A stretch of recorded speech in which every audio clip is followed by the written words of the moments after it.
Yep. Pretty tall. It's got a 6 stories. This is 4 by 4 feet. So this I took yours. No, they're in Yeah. orders. Okay. I believe it. All right, I'd like to welcome everybody to the Planning Commission meeting. If I could please get you to stand for the pledge of You're not- allegiance. He's sketching. I pledge Allegiance To the flag of the United States of America and to the republic for which it stands, one nation under God, indivisible, with liberty and justice for all.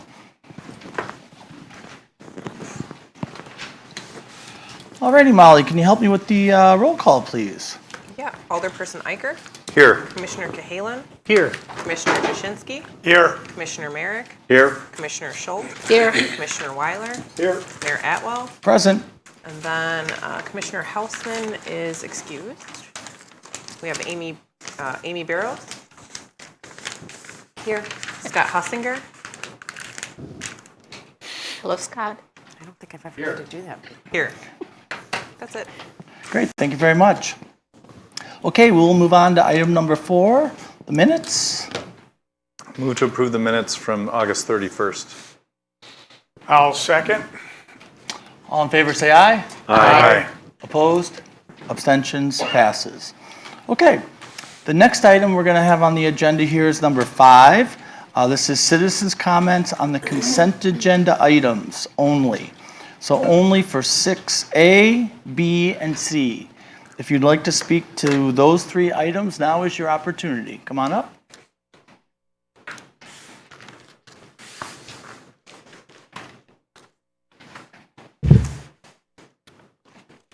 Susie Thompson, 700 Milwaukee Street. The 3 items on the consent agenda, 2 of them involve signs. 6C, I wanted to say, first of all, page 18 shows very clearly the sign location and the size that they are proposing, which makes it very easy to understand and see. 6A, I would ask that you remove that from automatic approval on the consent agenda so there can be some discussion. I did call Amy Barrows just at the end of the day today and asked about what was the specific height and width sizes of both signs, and it would be helpful to see pictures of where those signs would be because those signs are no longer there, and in walking by, I have no idea. I will say, to their benefit, they have a beautiful design. So I like the idea of it. It's just that when you say 15 square feet, I would assume that would be approximately 3 by 5, but it could be something else according to the shape of the design. So we'd just like to know more specifics. Thanks. Thank you for the comments. Anybody else that would like to speak to just any of those 3 items? Seeing none, the consent agenda is now, comments are now closed, and we'll move on to 6, the consent agenda. I'll move to take, I'd like to take 6A off and then move to approve 6B and C. Second. All right, is there any discussion? Hearing none, all in favor say aye. Aye. Opposed? Abstentions? Passes. So assuming, is this the Matt Gerber building? What used to be Matt Gerber? Yes, And so is this sign that's indicated with the salon going in the same place as the ones over there? So, Susie makes a really good point. The application does not show the dimensions because they said they're replacing Matt Gerber signs in kind. And when they did submit their application, the signs were still on the property. He has since moved to a different location. I should have asked them for their specific signs on the renderings. But these are Matt Gerber signs. Their sign is the same without the website design. Turn your mic on, please. Okay. So their sign will be the same as what Matt Gerber had in size minus this website design for the projecting sign on Genesee Street. And then the other sign on the north side of the building will be located in the same spot as well, in that same dimension of 3 by 5, and they are not illuminated. I'll move to approve the signs as presented with the graphics in the packet, assuming they're the same size as the existing sign, or the signs that were previously there. I'll second. Is there any discussion? Hearing none, all in favor say aye. Aye. Opposed? Abstentions? Passes. They look very relaxing, actually. If you've seen the graph. All right, we'll move on to number 7, public hearing. Public hearing number 1, topic, special exception from section 52-199 on zoning code, side yard setback, floor area ratio, and open space. Location, 2410 Woodland Park Drive. Owner, David and Sharon Grooms. Applicant, Andy Backus, Aspen Homes Incorporated. Matter, special exception to construct a new residence and attach a garage within the side yard setback and exceeding floor area ratio and open space on a non-conforming lot. So specifically to this topic only, which is a public hearing, is there anybody that would like to speak to this? Anyone that would like to come on up?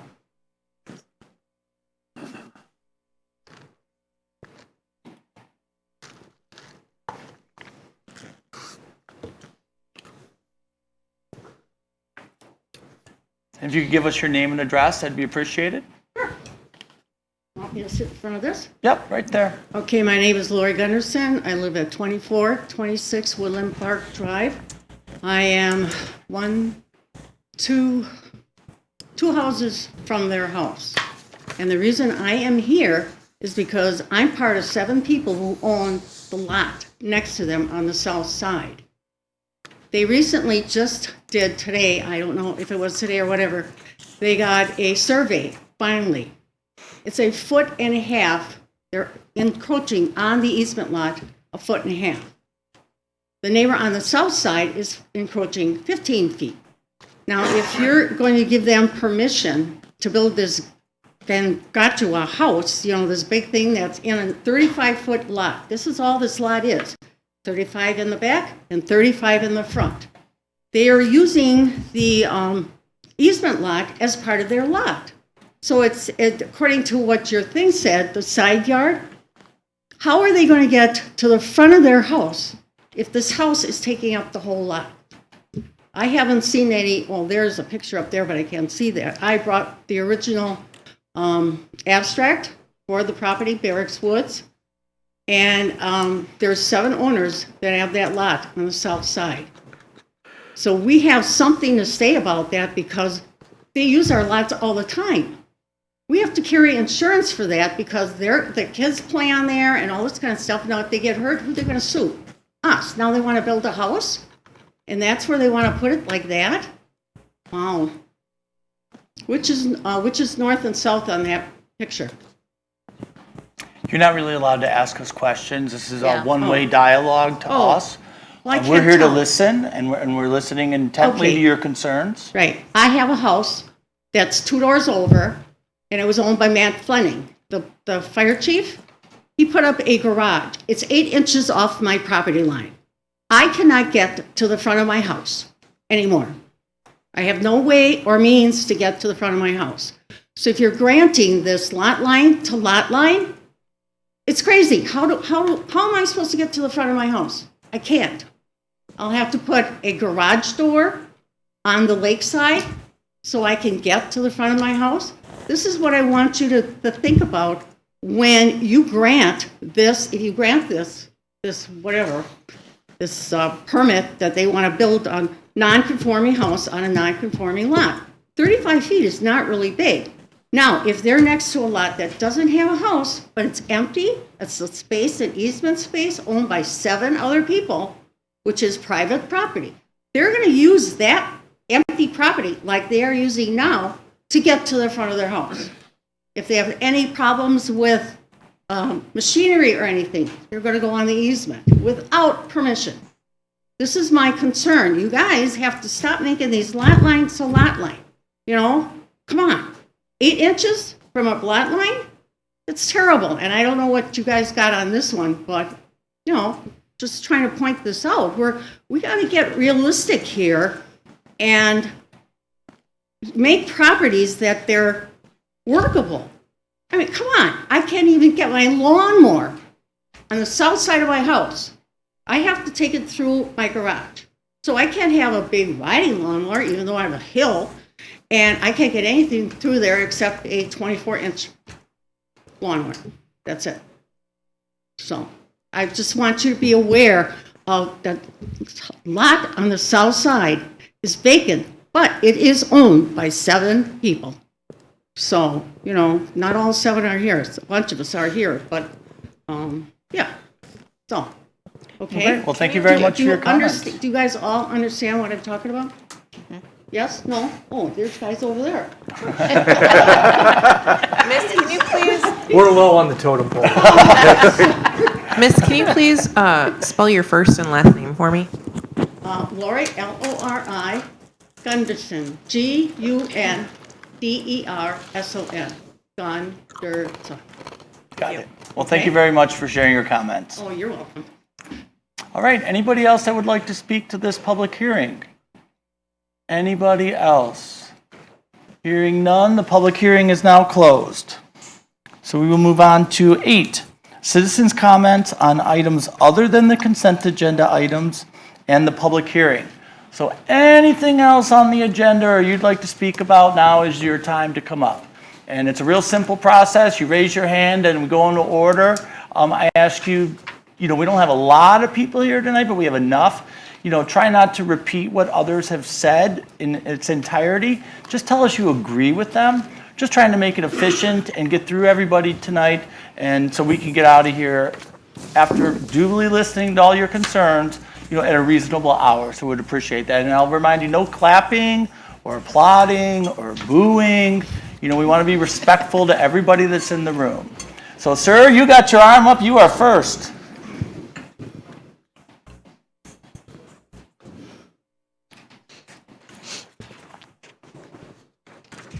Hello, Chuck Gallagher, 1343 Perry Lane. I'm here to talk about item 11. I have a concern that this is being rushed to approve all of the recommendations by the focus group. And as I've said in the past, that was a hand-picked group, mostly developers, 2 of which did not live in the city of Delafield. And I really think Delafield does need growth. It needs good, targeted, controlled growth. But the recommendations that the developers came up with was not in keeping with what the residents said in their survey that kicked off that focus group. So I brought a copy of the survey. This is from the City of Delafield website. Can you give a copy to the clerk, please? For the record. Afterwards. That's fine. I think I'm doing one short. That's fine. I can use hers. You can.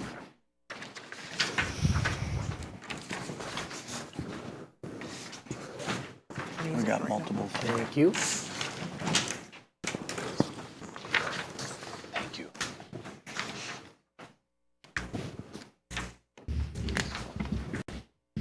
Okay, so this was the SWOT survey that was done prior to kicking off the focus group.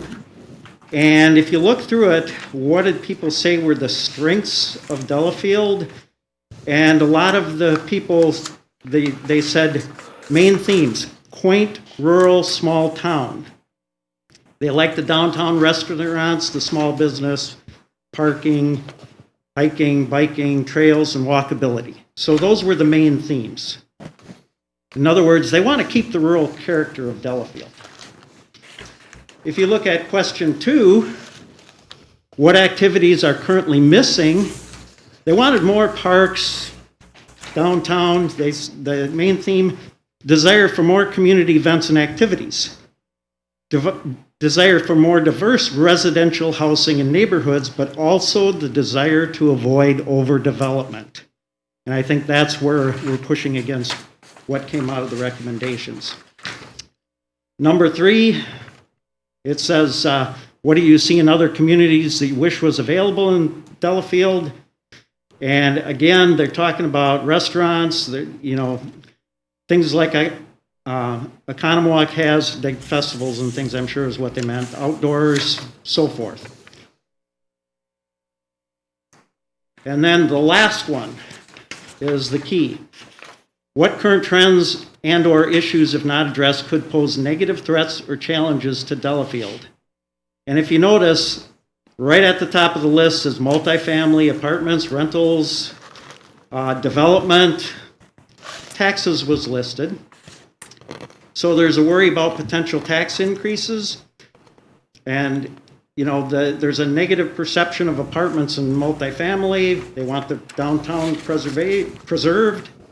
And there is a need for commercial development. And I think that's the key. The residents aren't anti-development, but they want to see it done in a controlled manner and not just a developer group. I don't fault them for trying to maximize their profits. That's what businesses do. But if you go ahead and approve all the recommendations that were made without looking at them individually, I think you're doing a great disservice to the city of Delafield. I think you should look at them individually and say, does this make sense based on what the residents have told you? Because after all, this group represents the residents of the city of Delafield. So thank you very much for listening. Thank you for the comments. Who'd like to be next? Sir, come on up. Just to remind you your name and address. And if it's complicated, go ahead and spell it right away. Kelly Durian, 2400 Fair Lakes Parkway. Can you spell your last name? Is that complicated? D-U-R-I-A-N. D-O-R-I. D-U-R-I-A-N. I had it right, you know. Good job, thank you. Never know. So actually, I'd like to build upon what the gentleman just said, because we're going to talk a little bit about a specific parcel in this case. I was part of a group that submitted a alternative proposal for a parcel, the one north of Bark River and west of 83. Okay, so this was a kind of a collaboration between residents of our neighborhood as well as adjacent neighborhoods. Oh, thank you, bringing it up there. So you can see, go up to back to figure 1. You can see the parcel in question. I think everyone's probably familiar with that. So if we go down to figure 2, you'll see the recommendations that came from the focus group. Now, today, that in the 2030 land use plan, that is zoned, I think it's A1, residential, low density, as well as agricultural, and I think it's 3-acre lot minimum. And I think the recommendations that came out of the focus group, if you see there, it's broken into 3 distinct different sizes. You have a residential 2-acre lot minimum, which is in blue. The yellow is a mixture of medium and high density, I believe, 1 acre to 4 units per acre. And then the lion's share of that is commercial and light industrial. So I understand there's time limitations here, so I'm not going to go into detail here. You have the details in front of you. But we looked at an alternative here that would kind of meet the goals that the city has in terms of expanding tax revenue base while still maintaining the characteristics that the last gentleman alluded to in the survey, in terms of lot sizes, in terms of the quaint nature, desire for more green space, etc. Now, the 3 main considerations we took into account here were safety, traffic management, as well as overall quality of life. And as I mentioned, we went into a little bit of detail on each of those within the document itself. And I know that there's a number of neighbors here today who are more than happy to go through and elaborate on each of those points at length. So I'm sure that'll be forthcoming.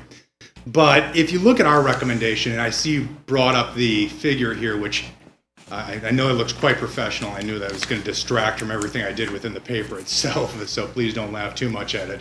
But we realized that we wanted to maintain the residential nature of that, as well as the aesthetic of the existing neighborhoods. So if you see the area that's highlighted in blue, we retain that as 2-acre lot size minimum, so low density residential, okay, which is very similar to what's in the existing neighborhoods adjacent to it today. Secondly, though, we move into the lion's share of it in yellow, which goes into a medium density, so 1 acre minimum lot size residential. We believe that with those two, again, we're going to be able to balance expanding the tax base while maintaining the characteristics that are required for that area. We feel is very important for the integrity of the area. We did isolate that in certain cases there may be desire to put residential home, one-story minimum residential home along 83 to accommodate the older population. But for the most part, we didn't feel that commercial or light industrial would really work that well within that space. So again, we thank you for considering this. We think that it strikes the balance, and this truly we think is a minor tweak to the existing land use plan that I think that the focus group really set out for. This allows you to develop, this allows you to expand the tax base, but doing so within the characteristics of the land around. So, appreciate it. Thank you very much. Great, thank you for the comments. Who'd like to be next, sir? Come on up.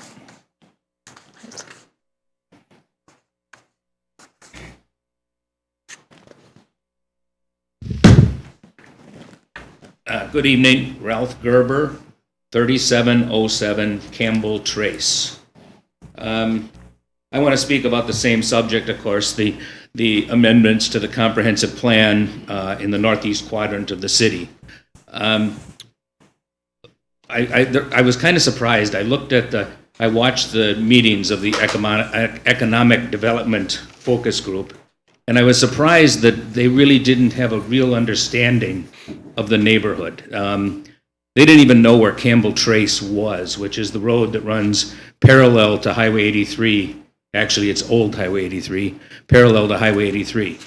I hope that some of you have taken the opportunity in the last 30 days, the last month, to drive up to that area to get a better idea of what you're talking about. If not, I'm going to try and give you a little bit of information. What I'm going to ask is that you don't exclude residential from the possibilities for development in this area. The area is really prime for a conservation subdivision. If you look at the perimeter of the area, there is a environmental corridor that probably encompasses well over half of the perimeter of the area. This environmental corridor is remnants of oak savannas. Along the Bark River, it's a remnant of a sedge meadow that really are unique, interesting areas that need to be conserved. And it needs to be taken into consideration when you do this. Secondly, the description says that these farm fields that we're talking about are adjacent to Highway 83. They are not. They are not adjacent to Highway 83.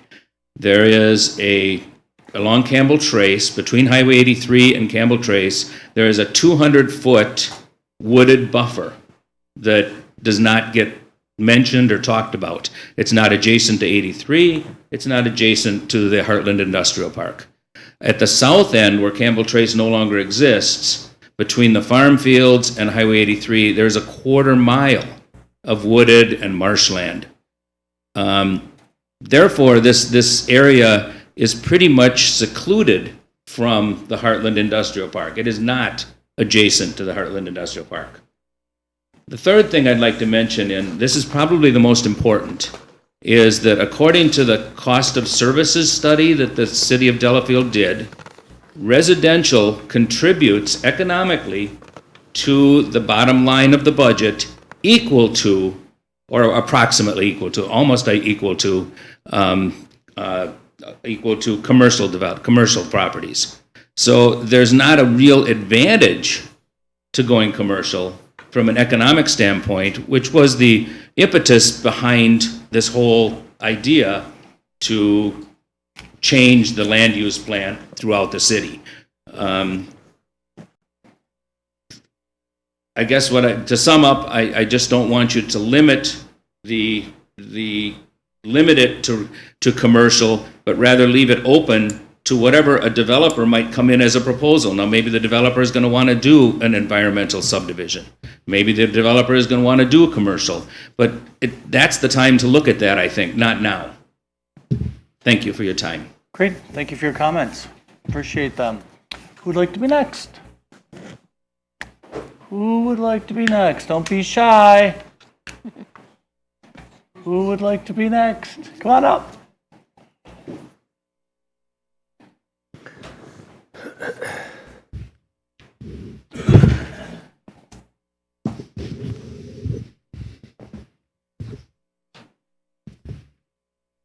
Good evening. Barry Rogers, 306 Oakwood Drive.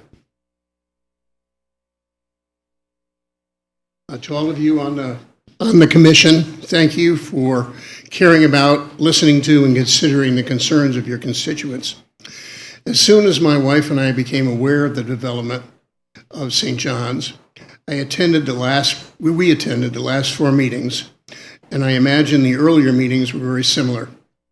Hundreds of residents voicing concerns about the density of the development, the density's impact on traffic, wells, environment, the flavor, and the country feel of Delafield, but all related to density. At our last meeting, Amy gave an excellent, thorough presentation on the methodology the city overlay uses to arrive at 46 lots for the golf course. Mike Henry of Miller Marriott voiced his disagreement with the accepted methodology. Amy patiently explained the city overlay is more restrictive, and Henry continued to disagree. Several members of the Planning Commission and Common Council diplomatically suggested that since the economics of the proposed development works at 46 lots, why not move forward with the city methodology and not fight the existing practice for the sake of 4 lots, especially in light of the universal concerns about density emphasized at all the meetings that Henry had attended. Henry declined to address this elephant in the room, saying 4 more lots would mean 4 more families in Delafield. Clearly not the real reason for his unyielding position. I would encourage all Planning Commission and Council members to remember this refusal to consider the wishes and concerns of all of the citizens by the developer as you vote on all aspects that will come forward regarding this development. Again, thank you for your considering the density concerns of your constituents. Thank you for the comments. Lady in the back.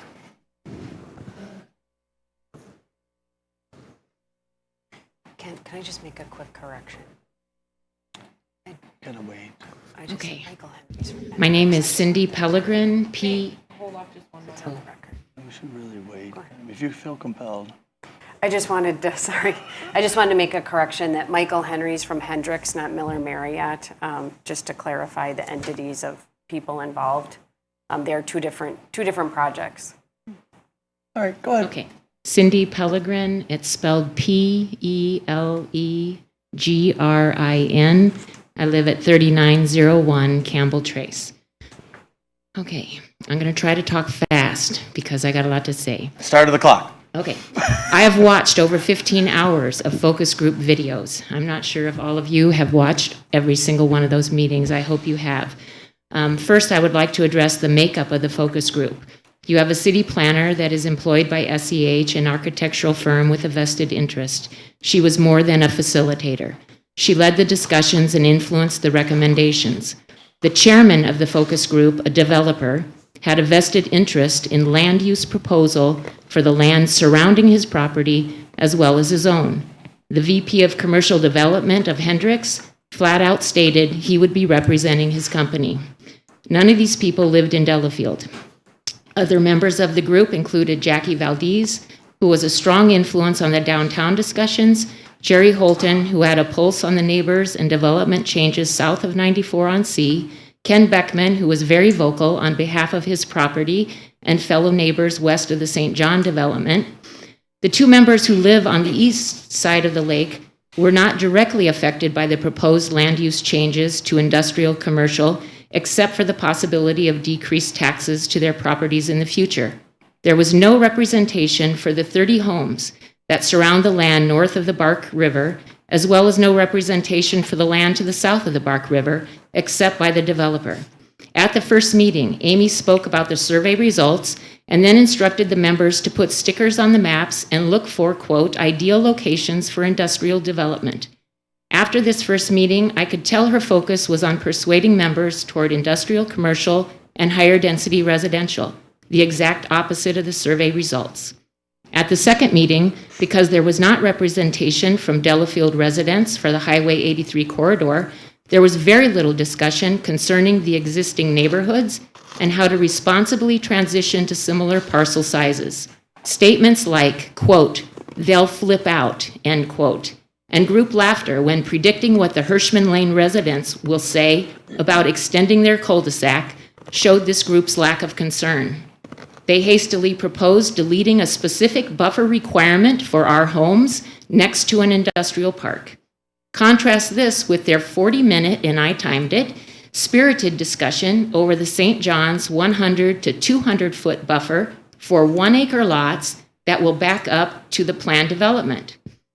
The Gale Farm was not even considered for any land use change because John Seatman said Gale won't sell. We spoke with the current landowners in our area, and they don't want to sell. So if we get the same voice as Seatman, this land should be off the table also. Other quotes from meeting notes highlighted the hypocrisy. When discussing the I-94 and C land use, quote, it's the front door to downtown, end quote, aesthetics are paramount, end quote.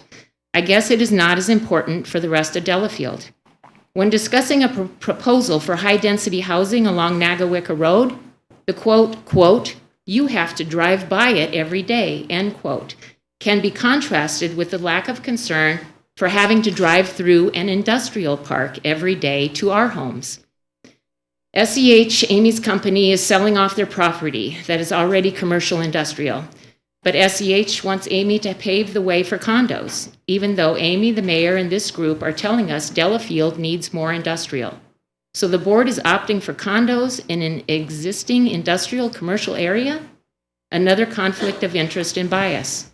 Once again, that industrial park is only good for you people, not for us. Another quote, do people want to live backing up to all that stuff? Referring to the SEH property already in this commercial area. Those people would know what they are buying into, and yet you don't care if they put all that stuff in our backyards, even though we have a 30-year plan that says agricultural residential. Amy indicated the steep driveway would be a detriment to commercial development. I drove up that driveway, and it is less steep than the hill you would have to drive up on the Morris land to access the upper northern plateau. Again, there is a conflict of interest and lack of understanding of the topography and surrounding parcels connected to the Morris land. The 11 homes that abut the St. John's property to the west average 1.2 acres, and the group is recommending a 100 to 200-foot vegetative buffer to the planned residential homes. Contrast this with the 20 homes that abut the Morris-Sela parcels on north of the Bark River. The 3 homes that abut the west average 16.3 acres. The 8 homes that abut the land to the northeast average 3.1 acres. The 3 homes that abut to the southeast average 4.2 acres. The 6 homes that abut the property to the southwest average 3 acres. The entire length of University Lake School's northwest border would be next to the proposed industrial park. The takeaway here is that the average parcel size of the homes surrounding this proposed land use change are significantly larger parcels than the homes along St. John's. However, for us, the group proposed significantly smaller lot sizes than currently exist, as well as a significantly less desirable land use, industrial commercial. Okay, I only have one little paragraph left. Another point of contention is the statement that the east side of 83 has a commercial park that successfully coexists with an adjacent residential development. The neighbors voiced their absolute disagreement and outrage with this statement, which begs the question, why don't you want the successful coexistence by your homes or in an existing industrial park by SEH and land by Highway C? Thank you. Great, thank you for your comments. No clapping. Okay, who'd like to be next? Sir, come on up.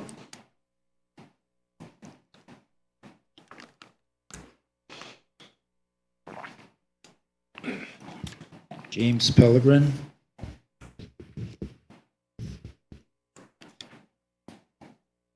The address? Yes, please. 3901 Campbell Trace. Go ahead. Okay, I'm going to continue on from that letter. Unlike the city's confusing and subjective survey, we had a simple petition to see if people wanted to see more industrial development in Delafield along 83. Cindy and I collected over 200 signatures in the past week. 2 neighbors joined us this week and collected around 60 more. Of those 260 signatures, we found 3 did not want to sign and about 10 wanted more research before signing, giving us over 98% against. I also carried a petition pro-industrial/commercial, and we had 0 takers on that. We targeted every area of the city. People were passionate and felt their need to voice their concerns to us. We spent anywhere from 5 to 30 minutes in conversation, which slowed our petition progress.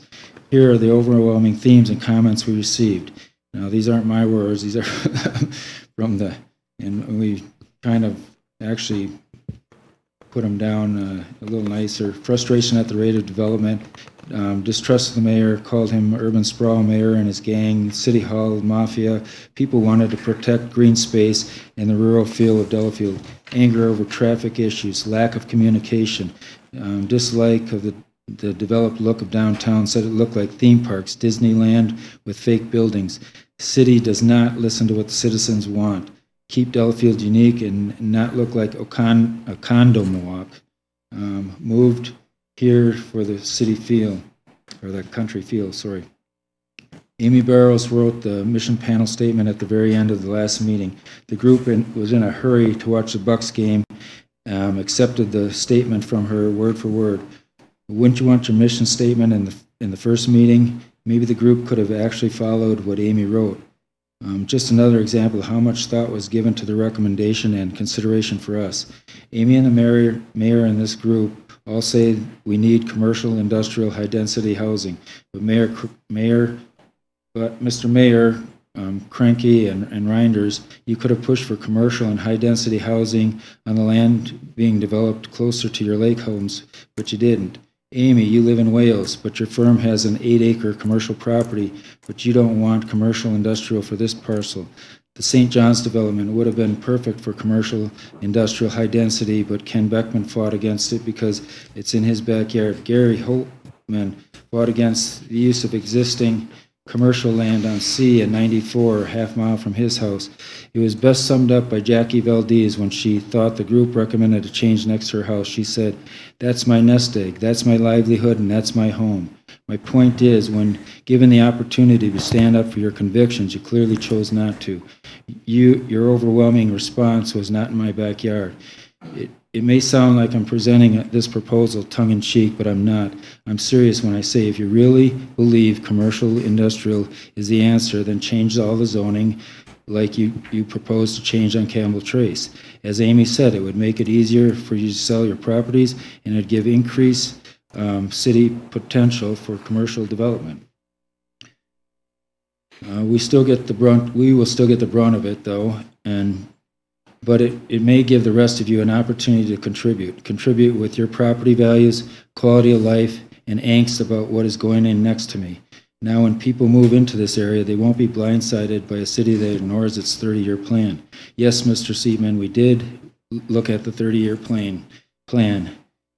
Plus, you can proudly say you have skin in the game and not just putting it all on a few to benefit yourselves. Oscar Wilde once said, "Selfishness is not living as one wishes to live, it's asking others to live as one wishes to live." And And here's my petition.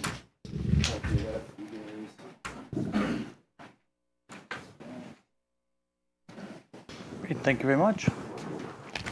All right, who would like to be next? Sure, come on up.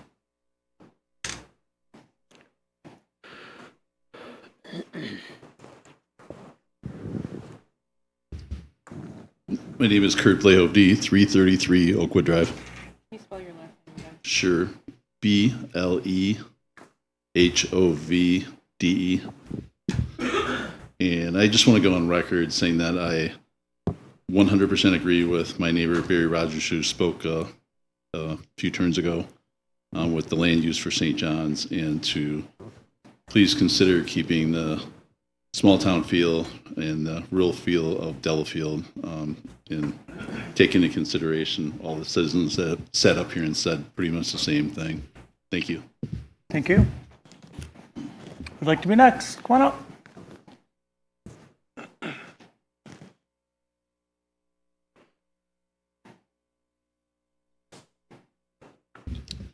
Hello, thank you for the opportunity to speak. My name is Kyle Leopold. I live at 3801 Campbell Trace. It's referring to the item number 11. I just want to go on the record as well as stating that I am also against the land use change. If, as my neighbor said previously, if you do and have ever driven up to that area, it is a very beautiful agriculture, residential area that is perfect for wildlife, and it's the reason that me and my family moved here 3 years ago. We weren't looking for the city feel, we were looking for the country feel. And we moved from Cedarburg, which is a wonderful community, but we moved here for what Delafield offers. So I really press to consider no industrial, no commercial for that area. Thank you for your time. Thank you for the comments. Who would like to be next? Who would like to be next? Come on up.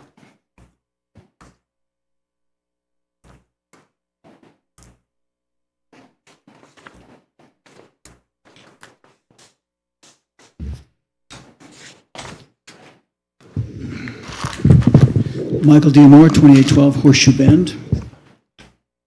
And I will go on record and say that I am one of the people that openly mistrusts my mayor, because I have experienced nothing but hypocrisy and placation from this gentleman, who has, just as an example, used every excuse in the book to put in Negawicka Heights. Great, we put it in, and then when nobody was around, said, hey, let's put in quarter-acre lots right next to it, four units per acre. Condos right next to these people that are buying into a conservation neighborhood that you were so excited about.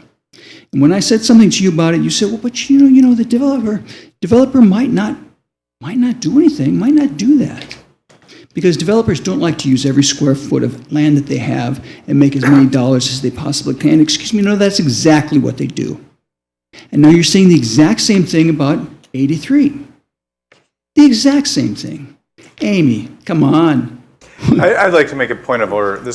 Please refrain from personal attacks. These are not. Okay, well, personal, this gentleman is just saying that. I'm just saying, from a standpoint of public decorum, do not attack individuals up here. Right, it is right. not. It is not in keeping with a civil debate Right. about a particular. Understood. I will agenda. stop. Okay. I will stop.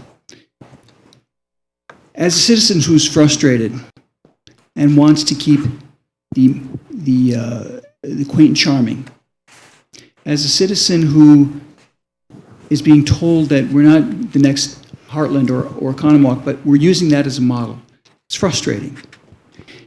Tim, you said yourself it would be a shame to put in light industry by the railroad tracks. Let's put it by Oakwood. And I said to you the other time, we've got a horse ranch there, we've got parks there, we've got a church there, we've got a baseball field. It would be a shame to put it there as well. It would be a shame to put it anywhere in between, because the citizens, myself included, are all saying, we don't want this. So to get these comments, which, all right, if it was an attack, I apologize. To get these comments from the people that are supposed to be protecting our wishes, the people that we're paying to represent our wishes, that's hypocrisy, and it's shameful. I'm here to say Yet again, we don't want it. These people are here. None of us got that notice on Saturday, but we showed up because word of mouth told us, and we came to say this is what we want. So please represent what we want. That's what I'm asking. Do the right thing. There's no place for industry and business on 83. There's just not. Moderate growth, we've all said, hey, great, we get it. The city's changing. This is not what we want. There's no place for it. Thank you. Thank you for the comments. Who'd like to be next? Sir, come on up.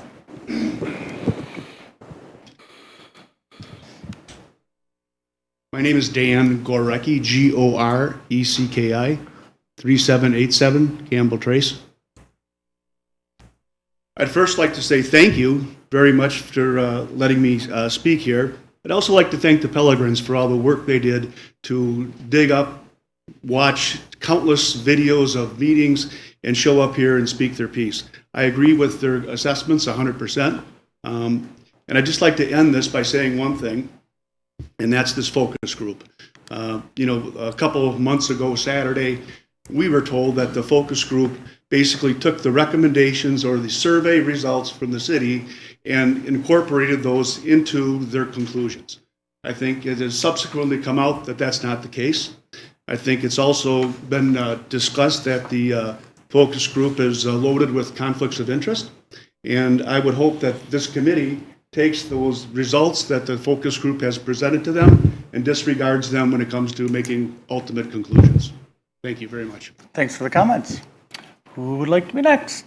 Come on up.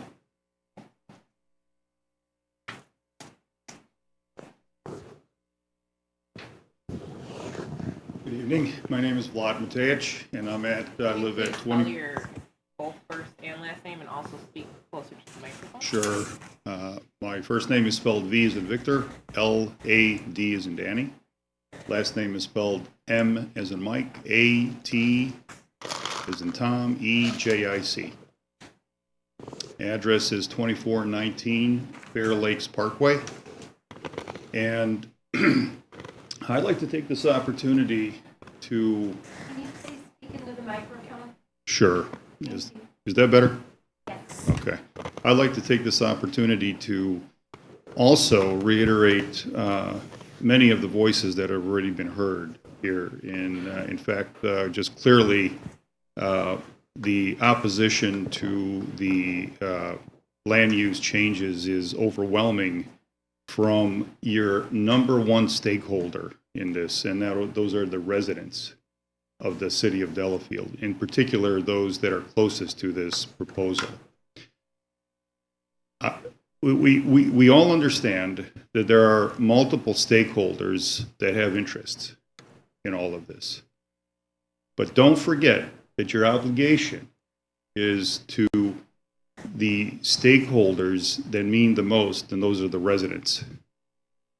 It seems to me that the focus group effort didn't quite turn out the way maybe it was intended, but it was clearly reviewed by the residents who highlighted here tonight some major flaws in that focus group activity.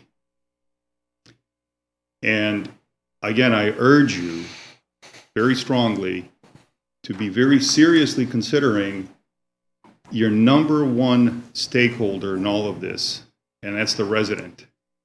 All of the residents that have spoken here, and all of the residents of the city of Delafield that feel this way.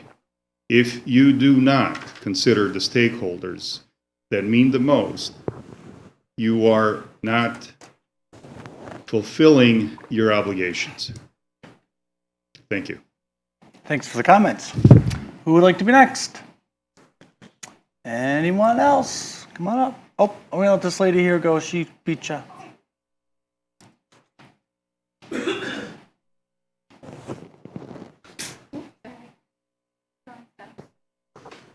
My name is Jen Costa, C-O-S-T-A, and I live at 2500 Hirschman Lane. 2500 Hirschman, H-I-R-S-C-H-M-A-N Lane. So we have the house last house on the right, abutting the farm field, and we've lived there for 7 years. We love it. We are not anti-development. When we moved into that house, there was already a proposed conservation up against the river that connected Walnut Ridge to Hirschman, and we knew buying that home that would be a possibility. With that being said, echoing a lot of the people in this room tonight, we were really caught off guard by, I think, both the urgency that it feels like this has happened, being notified less than 2 months ago of the planned amendments to the current zoning. Where we live right now, the land abutting ours is exclusively agriculture, and I think in the 30-year plan, it's 2-acre lots. We have a little over a 3-acre lot, and so we imagined eventually down the road we would have neighbors, which we like. Right now on our road, we are the youngest family. We have 2 little girls, and they are the only kids on the street. So we welcome, again, responsible growth, the idea of, expanding the neighborhood. I have a lot of hesitations about connecting Hirschman as a through road to 83. I would rather see it connect to like an Oakleaf where we don't have direct traffic coming off of 83, because I think that poses a lot of potential for people cutting through the neighborhoods. And that can be, increased traffic patterns, just, again, doesn't sound as safe. The bridle path crosses Hirschman at the very end right now, so we have horses going through. There are 2 other spots, one on Negawicka and one on Oakwood, where the bridle path also crosses the road. And we do have neighbors who have horses, so it feels a little odd to think of low-density housing, 1-acre lots abutting to our property, when we are certainly a little bit more rural. We have chickens, we have noisy kids. Kids are cool though. And what about the chicken? Yeah, they're kind of okay. And second to all of this, safety is a really big concern for us. Since we've lived in Hirschman, we've seen several shelter-in-places. We've had our roads blocked off at 83 and Oakwood for incidents close to Highway 94. And that has certainly been more of the norm in the last probably 2 to 3 years than we've seen the 7 years that we've lived in that house in particular, but up and down Negawicka for the last 10 to 15. And fire and EMS is going through big overhauls right now, as probably most of the people in this room and community know that they have a revenue shortage and would like more people. Their response time has slowed 3 minutes in the last year, which is of concern to me, as they would be serving my house in the case of an emergency. So, funding that with increased development is also a point of contention and I think concern in the community. And again, we would just like to be represented as not wanting the commercial side of this development. It's not a good fit. Like others in the room said, there are baseball fields and churches and parks and other homes where you're proposing to sneak in all of these commercial, light industrial, lots, whatever you call them, developments. And so I think that's all of my comments. Also, one more comment. We were looking through some of the old zoning materials and we're under the impression, off the record, on the record, that all lots are supposed to conform to the existing area. And so I know there has to be transitional sections to go to industrial, to light, or to high density to low density. But that is certainly non-conforming to all of the properties listed on that side of the river. Thank you. Great, thank you for the comments. Anyone else? Ma'am, come on up.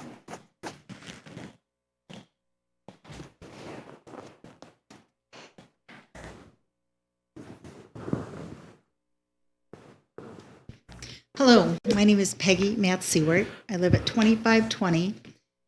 I'm not a public speaker, but I'm going to give it my best shot. 2520 Negawicka Road. Sorry. We moved in 3 years ago with the excitement of having space, 3 acres, and a horse. All my neighbors have horses. The prospect of having the bridle path, it was like when you look at and log in on Delafield website, you see this country picture. I lived in the town of Delafield before this for 25 years, so I was so excited to be a part of this. And now with this proposal of out my back door to be industry and high density, just is like nail biting to me because it's so frustrating.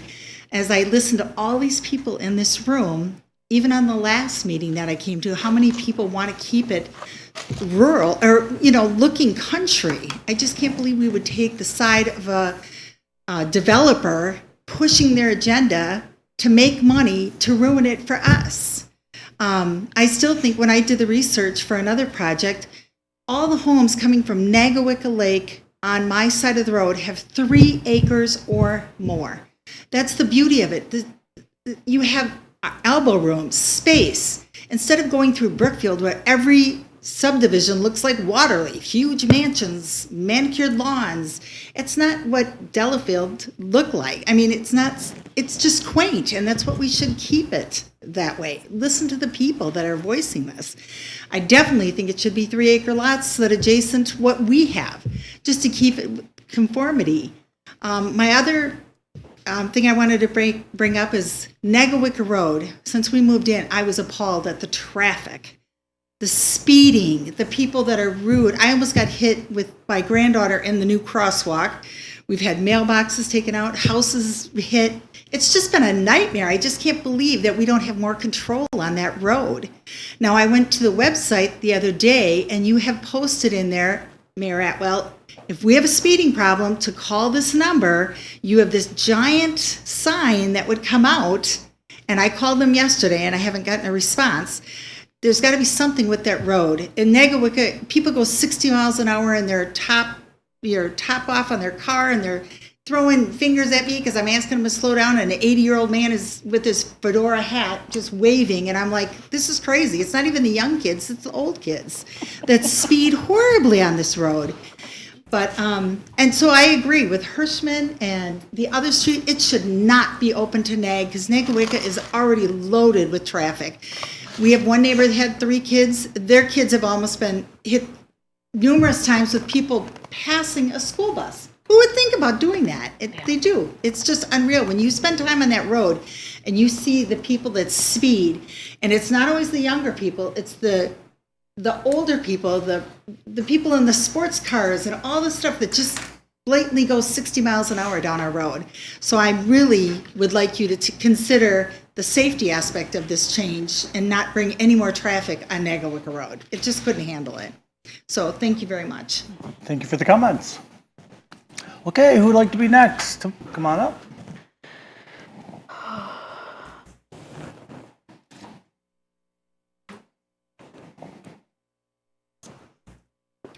Hi, good evening. My name is Tanya Matejc, Tanya Matejic.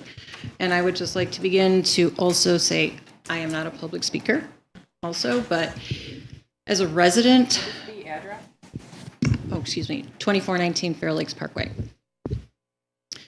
As a resident that has moved in 2010, we purchased the property, the land, and we built a house. Obviously, we checked the 2009 updated 20-30 year 2-acre site. Great. We expect the city to uphold their word. Who would have ever thought that you guys would have done this? None of us. All of us moved into this area to have and be in the beautiful rural country setting. To put industrial, light industrial, and commercial in our backyard, God knows how many stories that you would be proposing, or a developer comes in and then changes, I want the zoning change. And then now we have X stories. For us to be looking at that, I butt up right onto the Morris Farm. I'm dead end in the cul-de-sac. We didn't purchase for that. We moved from Scottsdale to here for the beauty of Delafield. And I keep hearing, keep the country in Lake Country, do it. We all Your elected officials, listen to the people that you have to answer to. And instead, what it feels like is you are slapping us in the face, talking down to us, not listening. I would ask all of you, would you like this to be happening in your backyard? I guarantee 100%, zero of you would like this and propose to that happen in your backyard. None of you. It's shameful what is happening, and I pray to God that you listen to all of us that are here, that are paying these exorbitant taxes of the city of Delafield. Now, I understand the city's bleeding, but then manage it properly for moving this forward and not to impact us negatively and our home property values, which you will crush. Did you ever think about that? Who is going to want to buy a 3-acre property with commercial and industrial now in their backyard? You lower and will kill all the home property values. And I keep hearing, you guys want, it's been floated around in the past, I don't know, the past 2 meetings. We want to be like Oconomowoc. We want to be like Pewaukee. No, we don't. If we wanted to do that, we don't want to emulate Ocon or Pewaukee. Yes, they're beautiful, but they each have their own specialness. We all moved Delafield to be in Delafield. If we wanted to live in Ocon or Pewaukee, we would have gone there. I do not understand this other than the push and the drive to all of a sudden change this 20-30-year plan that was updated in 2009 to now commercial and light industrial, literally up Campbell Trace. Instead, it was all 2 acres, and now if you want to go back and look at your proposed focus group plan, the 2-acre sites that you condensed it to minuscule portion of that whole property. Safety issue, really quick on this one. I don't believe any of you are aware. I have talked to our alderman. She wasn't aware, even though you all live in the areas, most of you.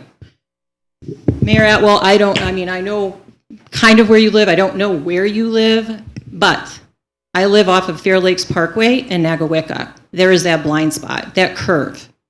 I cannot tell you, you know the 3 kids that died, and we understand what happened. But that aside, that is a huge, huge safety issue. You can talk to any of the residents that live on our street. I've lived there 10 plus years. I cannot tell you numerous times how many times I've almost been hit. And I'm uber careful of that blind spot when I need to turn left off of Nagawicca onto Fair Lakes Parkway.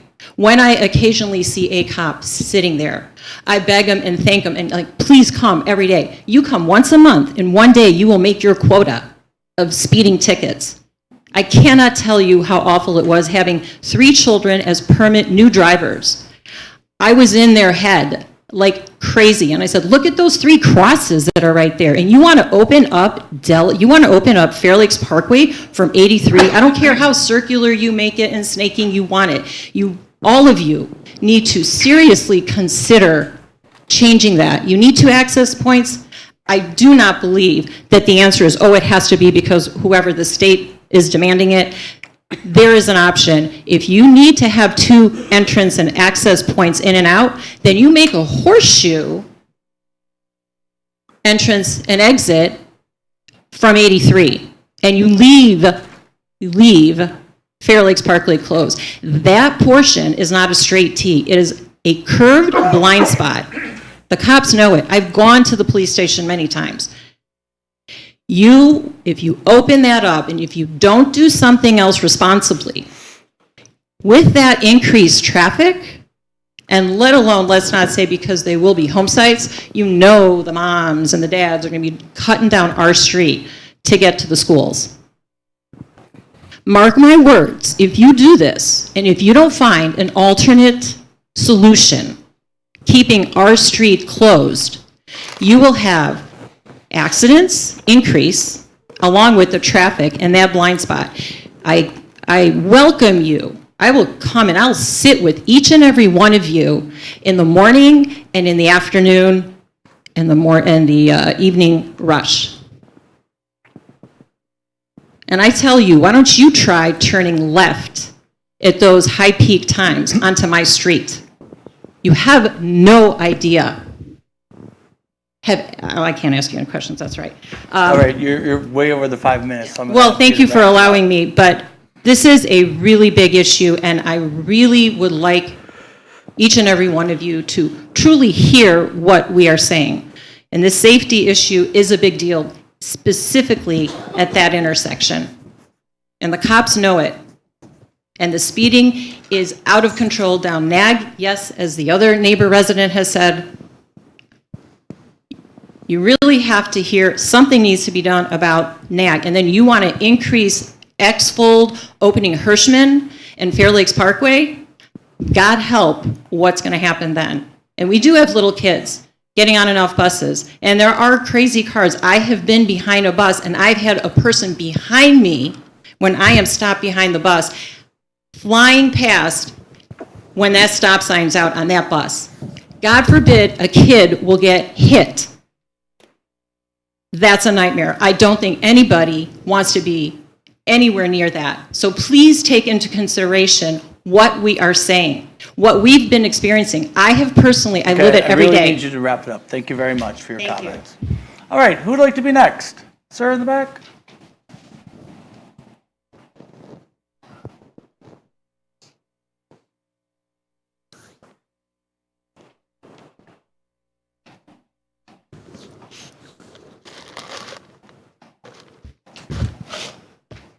Michael Matthias, 3040 Oakwood Road. I wouldn't want commercial development along 83 either, but my main concern is all the traffic that's on Oakwood Road. We get a lot of traffic on it, and my main concern is that when they talk about Hirschman Lane and Fair Lakes Road, that they would start thinking that there's a stoplight on Oakwood and 83 already, and I'm afraid they're going to say, gee, we can put a access road going back to this area, and we wouldn't have to put another stop sign or another 1 or 2 stop signs on 83. And that's all I had to. Okay, thank you very much. Anyone else? Anyone else? Somebody back here. Come on up.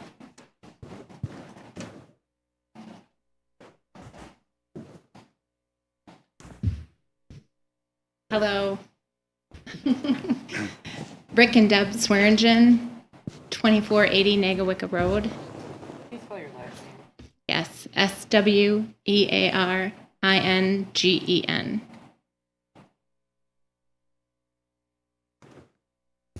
We're probably your newest residents that are here. We've been in our home less than 2 years. We love our property. We moved from the city of Waukesha.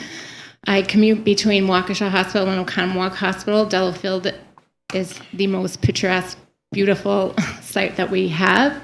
We have 6 acres. We're building our dream barn, and I am very concerned that it's been now zoned industrial or commercial. We're hoping that we continue to keep it residential. We do have horses, Oakdale Drive, and Oakwood Road and Nagawicca are very busy when I come home from work already, coming from the east. And I think more commercial and industrial is just going to congest that even more. Anything you want to add? I agree 100%. Sorry. Rick Swearingen. I agree 100% on the density. I think we understand that there's going to be development. But commercial really does. I echo everyone in the room that talks about the environment. That I was here not too long ago getting the approval on that barn. I appreciate it. And at that time we talked about liking to have the horses in the area and that setting and that feel and that vibe of Delafield. That is what drove us to this area. So we put a lot into that barn, and bought it in a short amount of time, because when we walked that land, We just fell in love with it. And to look out our back window into a large commercial development will be very sad. But yeah, that's about all I have to say. We like the setting. We like the. I really just recently heard about the 30-year plan, actually, but I agree with it. This is what we're here for. Is this kind of this feel? We like to walk out the back door and take walks on that path. I'm sure you all do too. But yeah, that's important to us. I don't know if anybody's Googled the city of Delafield to see what it says about Delafield, but if you don't know, it says it's one of the most beautiful places in Wisconsin, and part of that is the lakes and the rural area, and I hope we can keep it that way. Great, thank you very much for the comments. Thank you. Anybody else? Back there?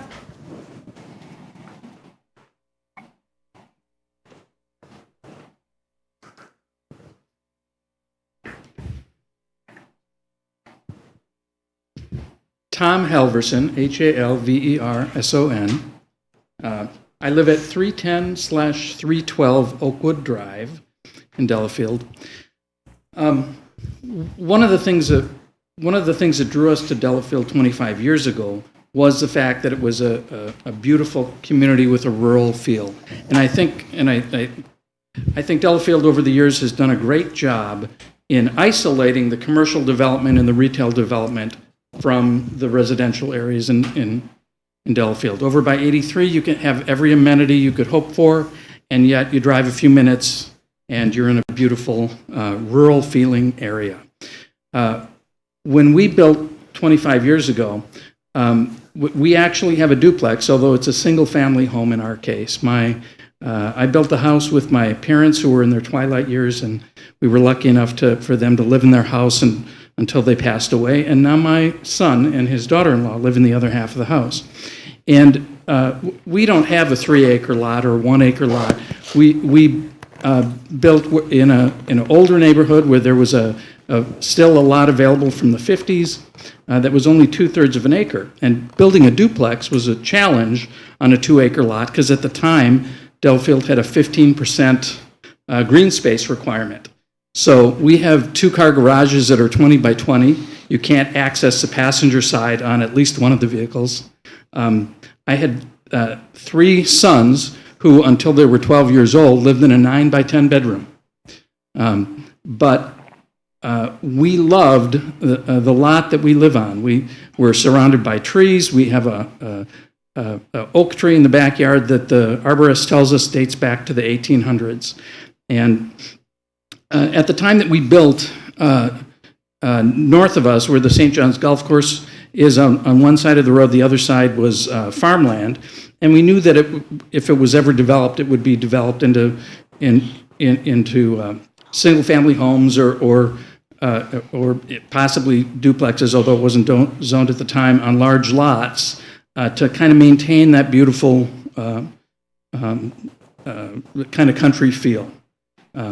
And I would just echo the comments of so many people who've spoken today that I don't think that the findings of the focus group really reflect the will of the community. In particular, this proposal that's been put forward seems much more in line with what most of the residents of that particular area would like. I agree with everything that my neighbor Barry Rogers said about the area that we live in. So I thank you for your time. Thank you for the comments. Okay, anybody else? Anybody? There's somebody right back here. In the dark? Oh, there he is.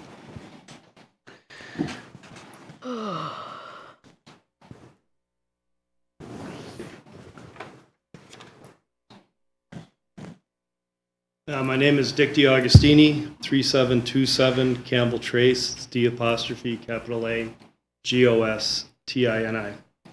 So when this first started, I started asking myself, are you serious? Why are we doing this? Why are we wasting our time? We went to the first meeting, and that's all I could think of is, this is ridiculous. Why would we even be considering this? It doesn't make any sense to me.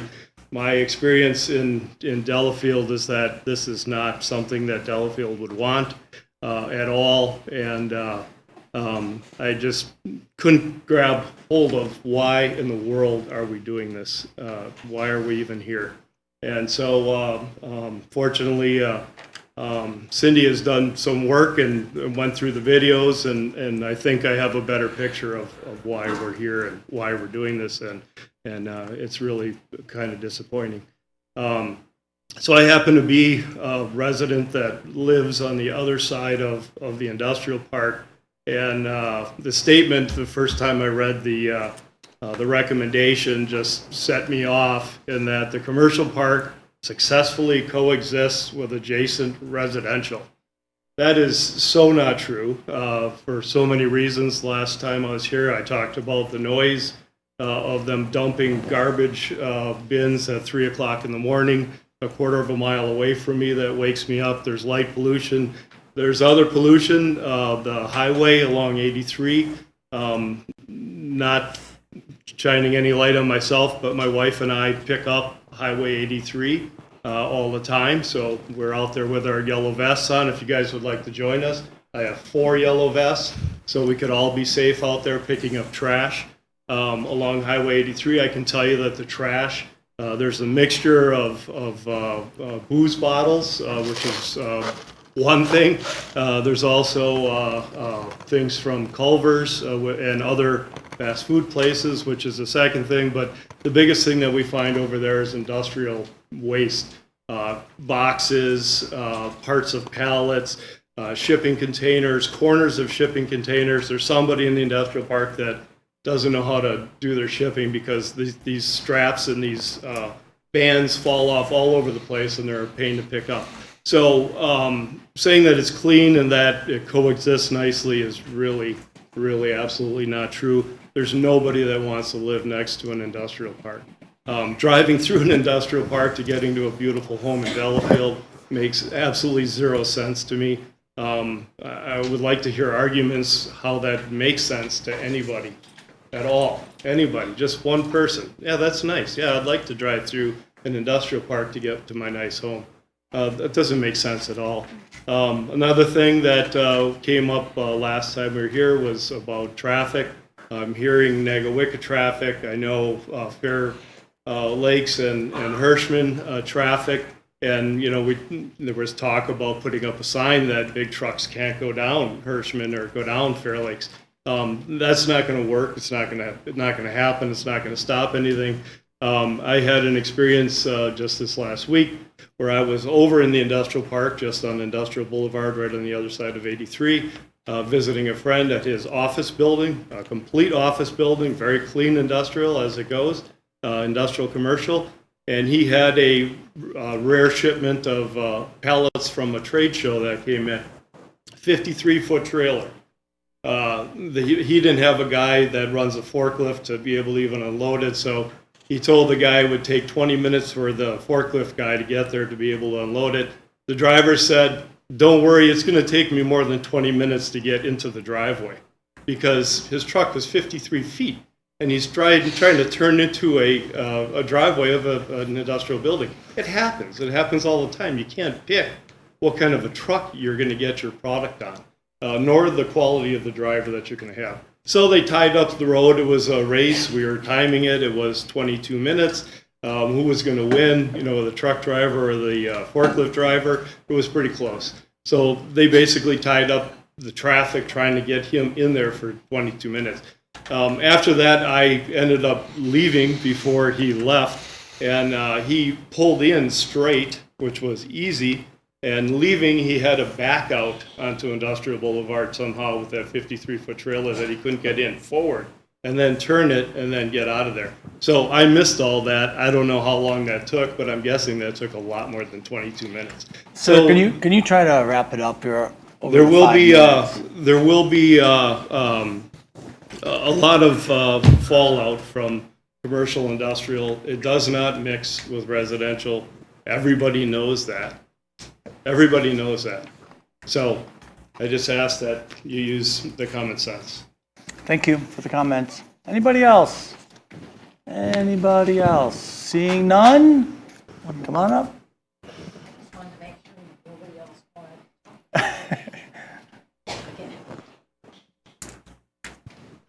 I'm still Susie Thompson, 700 Milwaukee Street. I have two things I want to talk about, and I know I'm on the clock, so I'll talk fast. Economic Development Group is not God. That should not be the determining factor in how Delafield moves forward with developing and zoning and building. I think it's very clear by the number of people behind me in this room, and many of them have been here many times, and you all know there are many times that there are only 2 or 3 of us at a meeting. So obviously everybody cares and wants you to listen that they do not want light industrial. The real reason, and nobody's brought it up tonight, is that Heartland is full, and Delafield wants to get the tax dollars for light industrial. It's very clear that the citizens would rather see you get the tax dollars from residential. End of first subject. Second subject, turn your brain on to something else. My brain. I would like to talk about item 10B, the Sather Boathouse. I just retired last year after 31 years in real estate.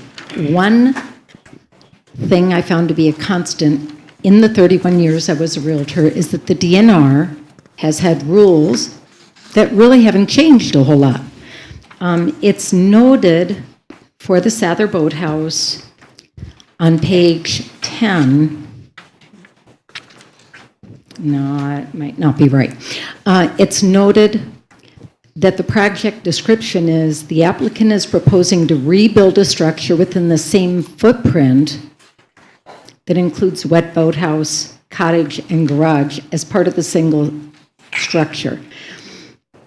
If that's, it says that the DNR has determined that the improvements are permissible.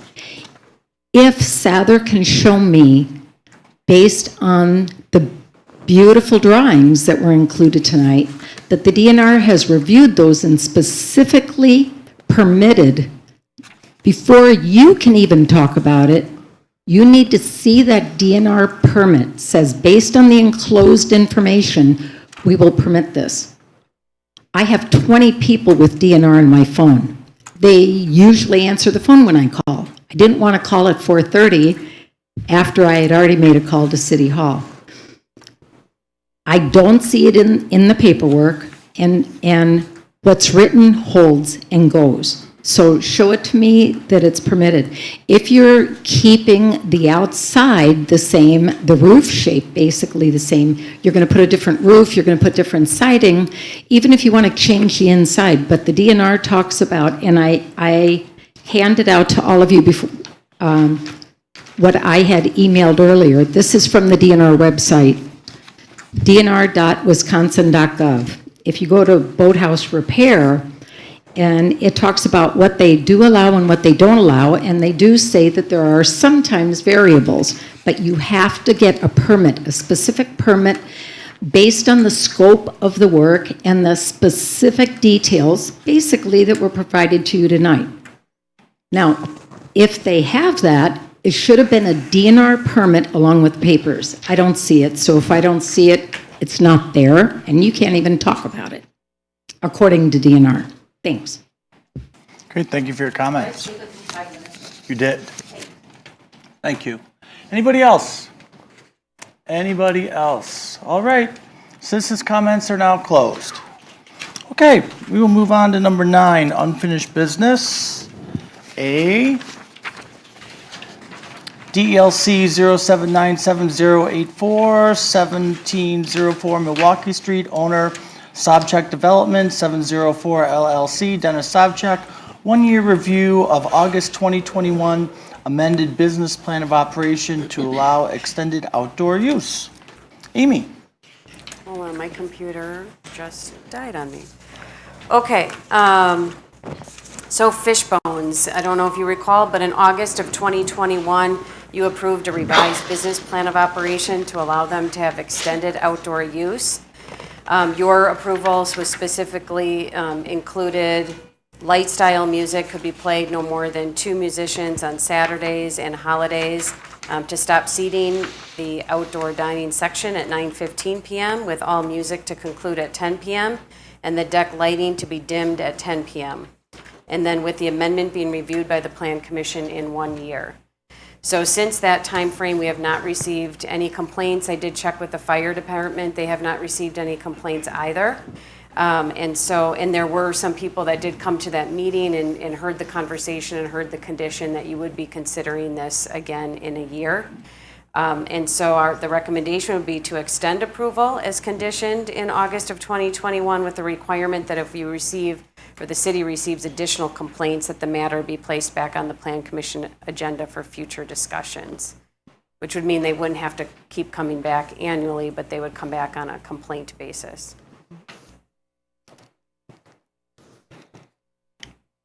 Sounds reasonable. Yeah, it does. I'll make a motion to extend the approval that exists as of August 21st with the requirement that if complaints are received, that it may be placed on the Plan Commission agenda for further discussion and action. I'll second that. Any discussion? Hearing none, all in favor say aye. Aye. Opposed? Abstentions? Passes. Okay, we'll move on to B. DELC 0751-080-2410 Woodland Park Drive. Owner David and Sharon Grooms. Applicant Andy Backus, Aspen Homes Incorporated.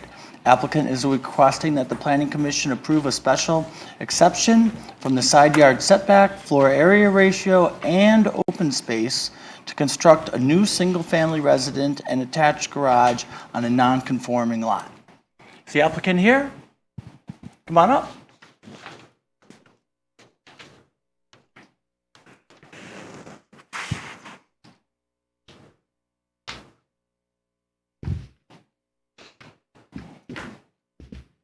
If you can give us your names and addresses. Andy Backus with a B, B-A-C-K-U-S, 1069 Turnberry Drive, Pewaukee. So I'm Dave Grooms, 2410 Woodland Park Drive, Delafield. Amy, you want to give us a little overview? Okay, so at the August meeting, you did consider a preliminary submittal and did schedule a public hearing to consider the request for the special exception. They are requesting side yard, floor area ratio, and open space. The property is non-conforming to lot size and lot width. They are proposing to tear down an existing structure and construct a new residence and attached garage, and they will be removing 2 sheds as well.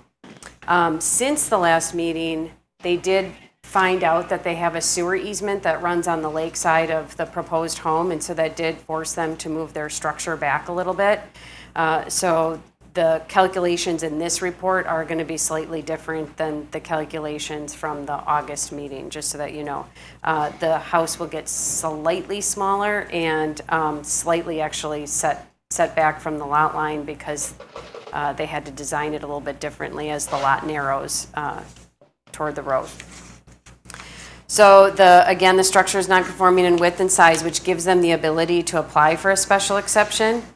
I know there was a member of the public that was making comments. The existing structure is only 1.5 feet from the north lot line and 4.6 feet from the south lot line.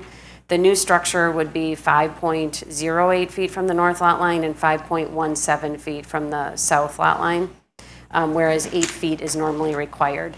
And the special exception provisions allow you to consider that reduction, but you cannot go any closer than 5 feet under any circumstance, or they would need a variance.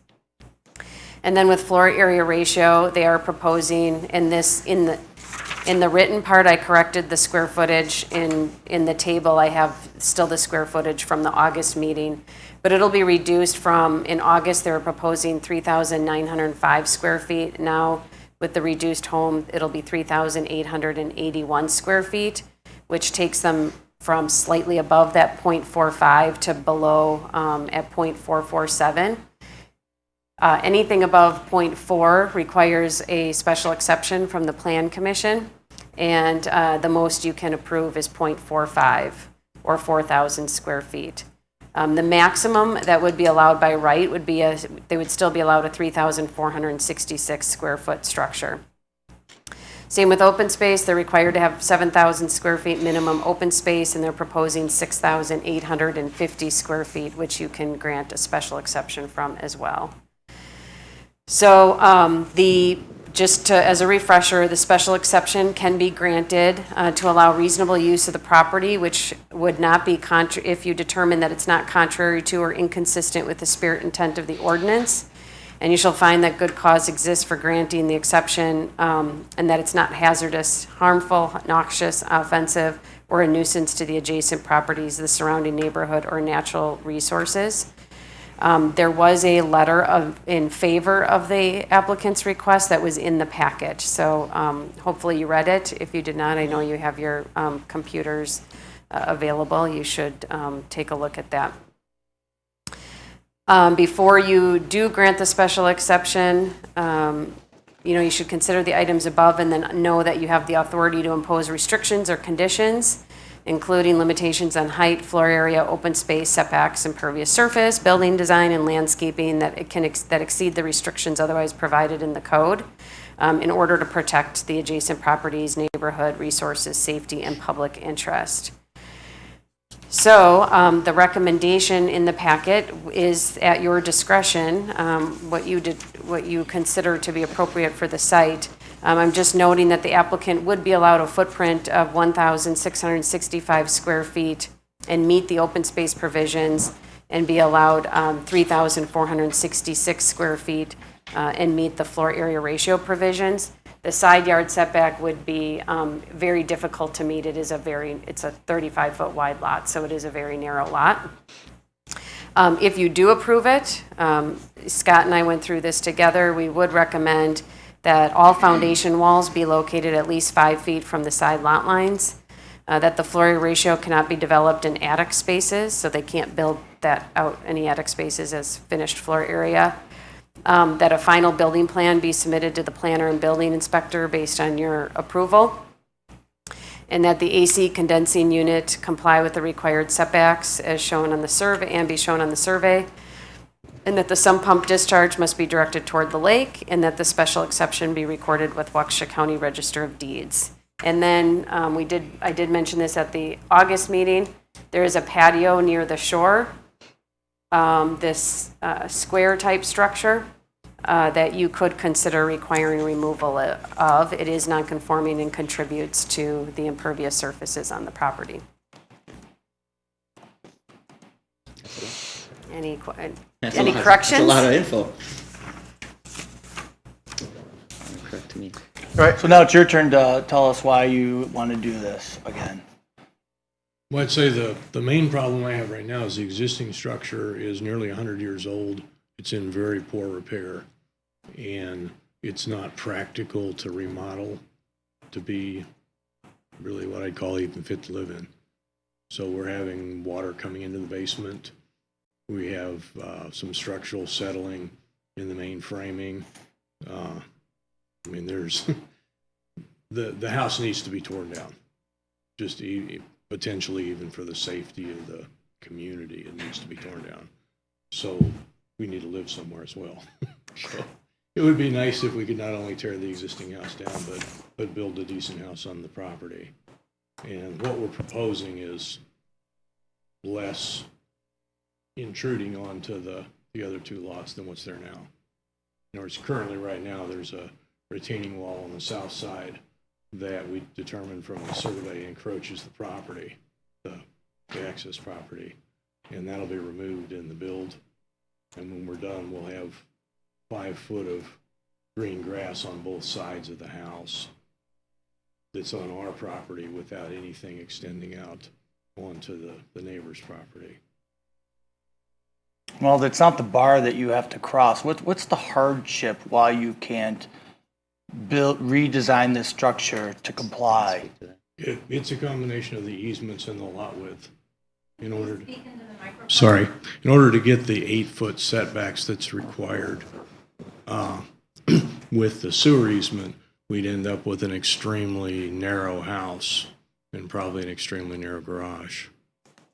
It seems like this lot is probably a good example of what the special exception is meant to help with. We've got a narrower than standard lot. It gets narrower the closer we get to the road. We're trying to build a 2,100 square foot house plus a finished basement, fairly modest home. And at 8-foot setbacks, it would just be a long, narrow, be hard to have more than one room, all the way back. So we ended up moving 14 feet closer to the road when we found out about the sewer easement in back. And we cut one more foot out of the width of the house in order to do that. So now we're down to 29 feet wide.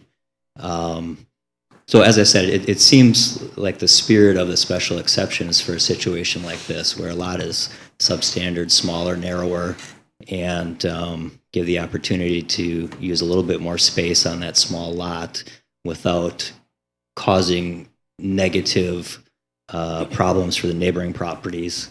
And, we really focus on the things that are becoming net positives. Things like the existing home doesn't have a garage, so there's, vehicles and stuff outside. The new home will have an attached garage. Currently, the house is 1.5 feet off the lot line on the north side, and it'll be 5 feet. It's four plus feet off of the south side, and it'll be 5 feet. We'll remove the retaining wall that encroaches onto the shared lake access. We'll remove some sheds that are in the yard. We've designed the new grades around the house and the drainage and grading to match virtually exactly what's there now.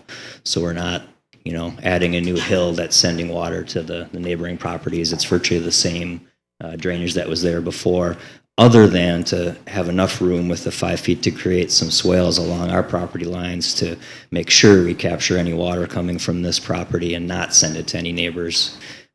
We show on the plans and the survey that we'll be burying all the downspouts and the sump pump and sending those to the middle of this backyard towards the lake. So, lots of improvements compared to what's there now.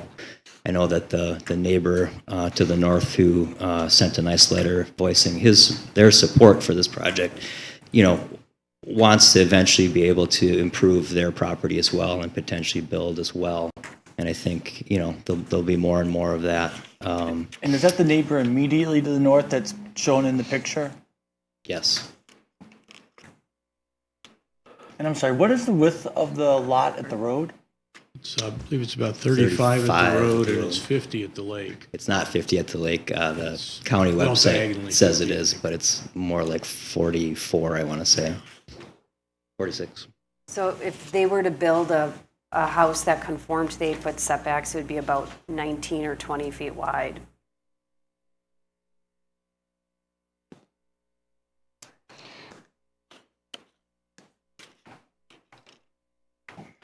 All right, you answered all my questions. Thank you. When you came into the last meeting, my concern was the setback to the lake and the impact on the view from the north, and that ended up coming back 14 feet, you said? Yeah. And despite even, I think, the original plan, they sent a nice letter. So what's directly, what's your response to the concerns of the neighbors to the south? Because they spoke, and that's a paramount concern to us, is how they're impacted. So what's your response to the concerns that were raised in public comments during the hearing? Well, based on the survey, we understand which structures are encroaching, and those will all be removed during the build. So we're looking at a retaining wall that runs down the south side of the house, which the survey showed to be, I think, about a foot onto the access property. I think it was a max of 2.5 feet onto the access property. Yeah. So that wall will be removed, and we'll regrade that. So there won't be any, and again, we're looking at a 5-foot setback, so there's no part of our house that's going to be encroaching on the access property when we're done. I get it. So the concerns expressed are, is it based on the current build environment and the structures that exist, that it might be observed kind of common practice that someone's trespassing to just do work in the backyard because it's just there? I'm not trying to come up with a way to It create a citation or anything. I'm just curious. The impression seems to be that if things are bigger, the existing situation is going to be worse. And the existing situation seems to be that they feel like their property is being encroached on or trampled on or something. Right. It'll actually be better right now because the problem is right now for me to get anything into my backyard, I pretty much have to go onto the access to do that. I think that's the concern. I mean, that's my point. With the 5-foot setback in that At clear least space, get a we'll have some room to skinny get back. riding lawnmower through there and, right, okay. Yeah, So, I mean, basically, again, it's in our opinion going to be an improvement of those concerns. It seems like it. I'm just trying to confirm that. I mean, Right. One of the other differences, our current front door faces the south. So there's a porch in front of that. So the edge of the porch is pretty close to the access. So if you move a couch in, you're going, or whatever. Yeah. I'm just saying. So even just to get around that. I to see it. get to Okay, the I access understand. property, I understand. We Okay. have to kind of go on. So to that's the gone, access. and there's a 5-foot But now there's path. going to be a 5-foot wide path. So if you had to get a wheelbarrow and you're toward the lake, Yeah. you're on your property. It's really the point.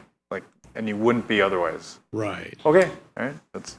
So regardless It's of how the to me, it situation sounded is like now, a concern that was raised. That's all I'm saying. regardless of how the situation is today, it'll be better when we're done with this.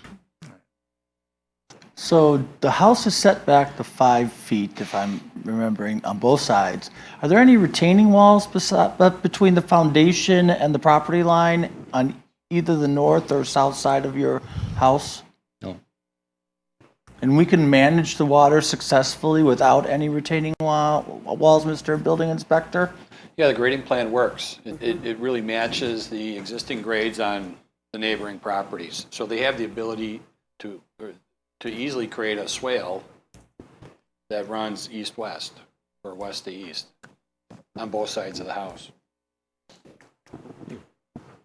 At the August meeting, they did propose a retaining wall because they were closer to the lake and needed it. Now that they pushed the house back, it actually works better with the topography and they don't need the wall any longer.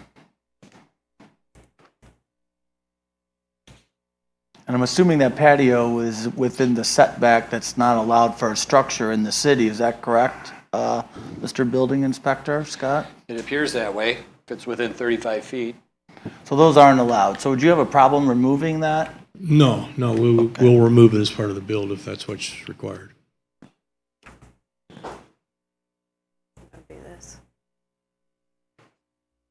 Yeah, there's also a couple of outdoor storage structures right now that'll be removed as part of the build.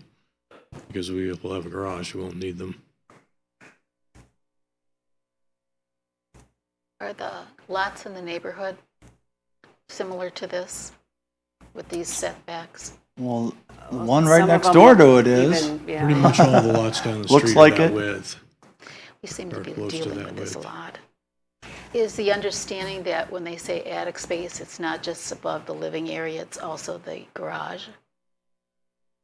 Yeah, and I think Scott will review all of that as part of the building permit. They just have to keep it that way. We just don't want floor area up in an attic that's not accounted for in the floor area ratio. The nice thing about a special exception is that if anything that gets approved, the conditions will be recorded with Register of Deeds. So, otherwise somebody may purchase the property and genuinely have no idea that they can't finish a space, but they will be notified through the sale. Okay, good.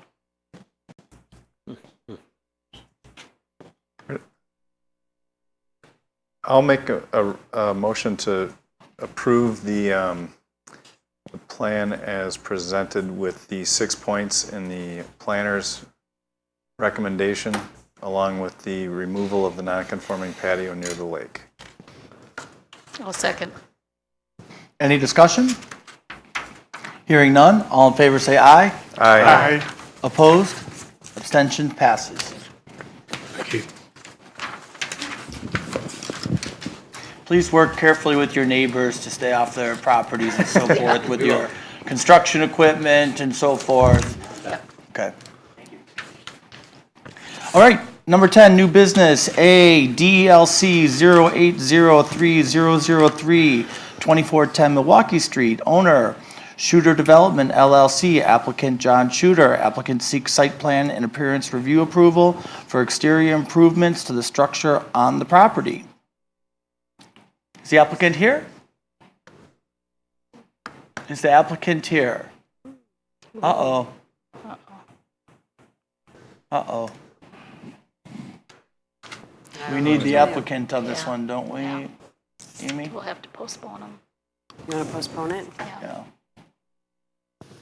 So we'll postpone that to the next planning commission meeting or whenever the applicant is available.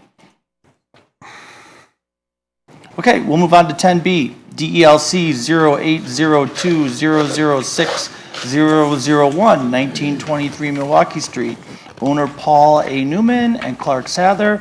Applicant Clark Sather. Applicant seeks approval to reconstruct a boathouse on his property. Is the applicant on that one here? Come on up.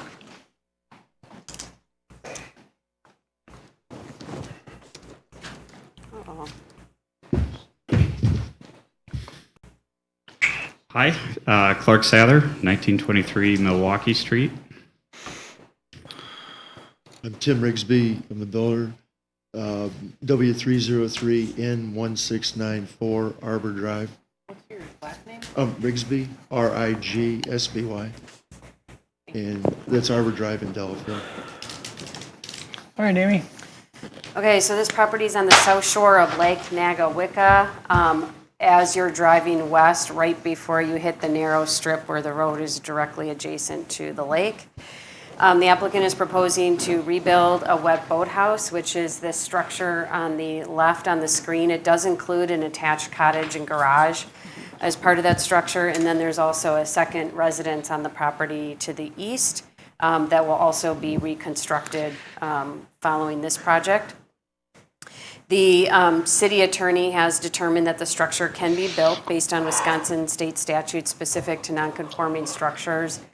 There have been quite a few statutory changes over the last several years which limit the authority that communities can regulate these types of structures. And then the DNR has also determined that the improvements are permissible. I don't know, Scott, if you have any other comments, but the city can act separately than the DNR. The applicant needs to get their approvals before they can move forward, but they have to have their DNR permits before they can process their approval. So we can certainly ensure we have whatever is necessary in writing from the DNR before we issue building permits, if that is the desire. But it is certainly their responsibility to make sure that they are complying with both entities.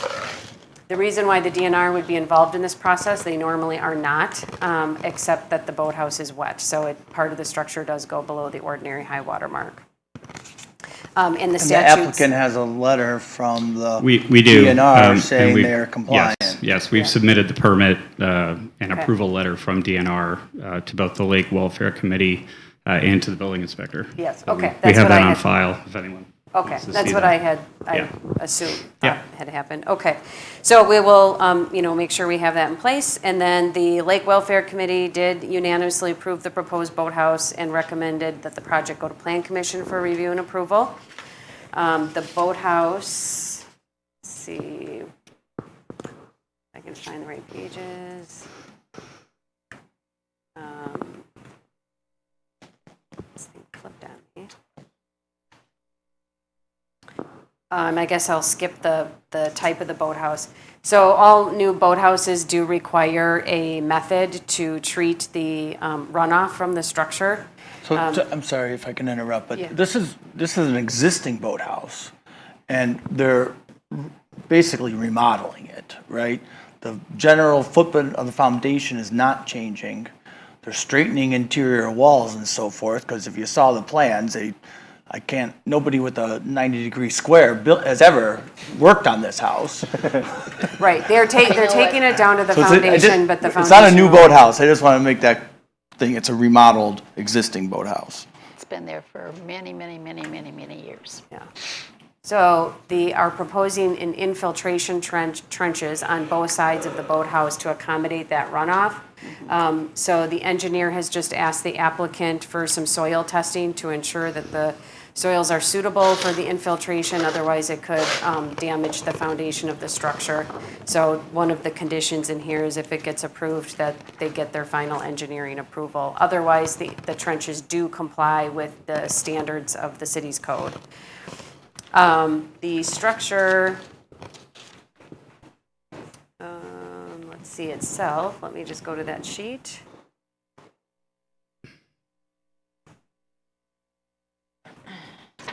Okay, so this is a drawing that shows the existing structure versus the proposed structure. It will consist of a metal roof with wood siding and metal-clad windows. I believe they're still working out their color scheme, which will match the house that they're going to be redoing. Did you come up with any design? But like using an LP or hard the product's going to be most likely an LP siding product, most likely white. With dark gray roof, metal roof, and black windows. So very neutral. So one of the things in the boathouse code, and your situation's a little different, but you're going to be reconstructing the house, the main house, in the future. Correct. The idea is, and if it wasn't clear at Lake Welfare, I want to make sure it's clear now, they need to be compatible with each other. Oh, absolutely. We wouldn't want an orange boathouse and a yellow main house, right? They're supposed to be, they're supposed to look like they go together. Yeah, the plan is to let the boathouse sort of set the tone for the future project, but it will be in keeping with the surrounding neighborhood. There's a lot of white siding in the neighborhood. Your main structure. Both of them, yes. Okay, and then they do have some, on the current structure, they have some floodlights and wall sconce. Those will be removed and replaced with the this type of downlight lighting that you can see in the image that will occur on multiple sides of the structure. Let's see. So as part of your review, you need to consider the location, architectural design, color, material, and make sure that it's compatible with the principal structure, which they are going to be rebuilding to match. And then the rainwater remediation, buildings on adjacent properties, the lakeshore setting, and the neighbors' comments and Lake Welfare Committee recommendations. Specific consideration should be given to the visual impact from the lake and from the neighbors. And I just point out that since this structure is replacing an existing structure, but updating it and improving it should not cause any obstructions to the adjacent property owner's view of the lake. And there are no structures immediately to the west, and the closest structure to the east is not impacted by this reconstruction. They will also have their house in between. So my following recommendation is contingent upon you being okay with their materials, color, and the lighting, that you approve it subject to the applicant obtaining building, electrical, and plumbing permits from the building inspector as necessary, that illumination from the lighting shall not extend beyond the property boundaries and shall only produce downcast light, and the city engineer shall review and approve the infiltration trench prior to commencing any construction. Was there any recommendations from Lake Welfare that weren't captured in your? No. In the plans or your recommendations? Well, I'll make a recommendation to approve the proposal contingent upon the planner's 3 recommendations as listed in the packet. Second. And just for discussion, when you build your main house, I encourage you to focus on the downward lighting as well. Of course. Because the people that put on the big sconces that are bright white, we know they came from Illinois. Good thing I'm from California. Really? Well, I'll just say I like having a swing at this, even though Lake Welfare does their due diligence when it's touching the water. They're doing their job. So I think this is easy. Okay. All right, all in favor say aye. Aye. Aye. Opposed? Abstentions? Passes. Thank you very much. Thank you. Thank you. Okay, we will move on to 10C, DELC 07539999002, 3115 Highway 83, owner, the Farmhouse 1848 LLC, applicant Whitney Snyder. Applicant seeks feedback regarding request to amend map 7-4, City of Delafield, 30 master land use plan map and zoning of the property for the operation of an existing event facility without residents being the principal use on the property. If the Planning Commission feels it's appropriate, public hearing may be scheduled. Amy. Okay, so this property is west of 83, just south of the Bark River. It's 11 and a half acres. It is zoned, and I guess it's just west of that Walnut Ridge Drive in Heartland. The property is planned and zoned for agricultural. They do have a conditional use permit in place, which allows the operation of an event farm, which must be accessory to the operation of a bed and breakfast, if that makes sense.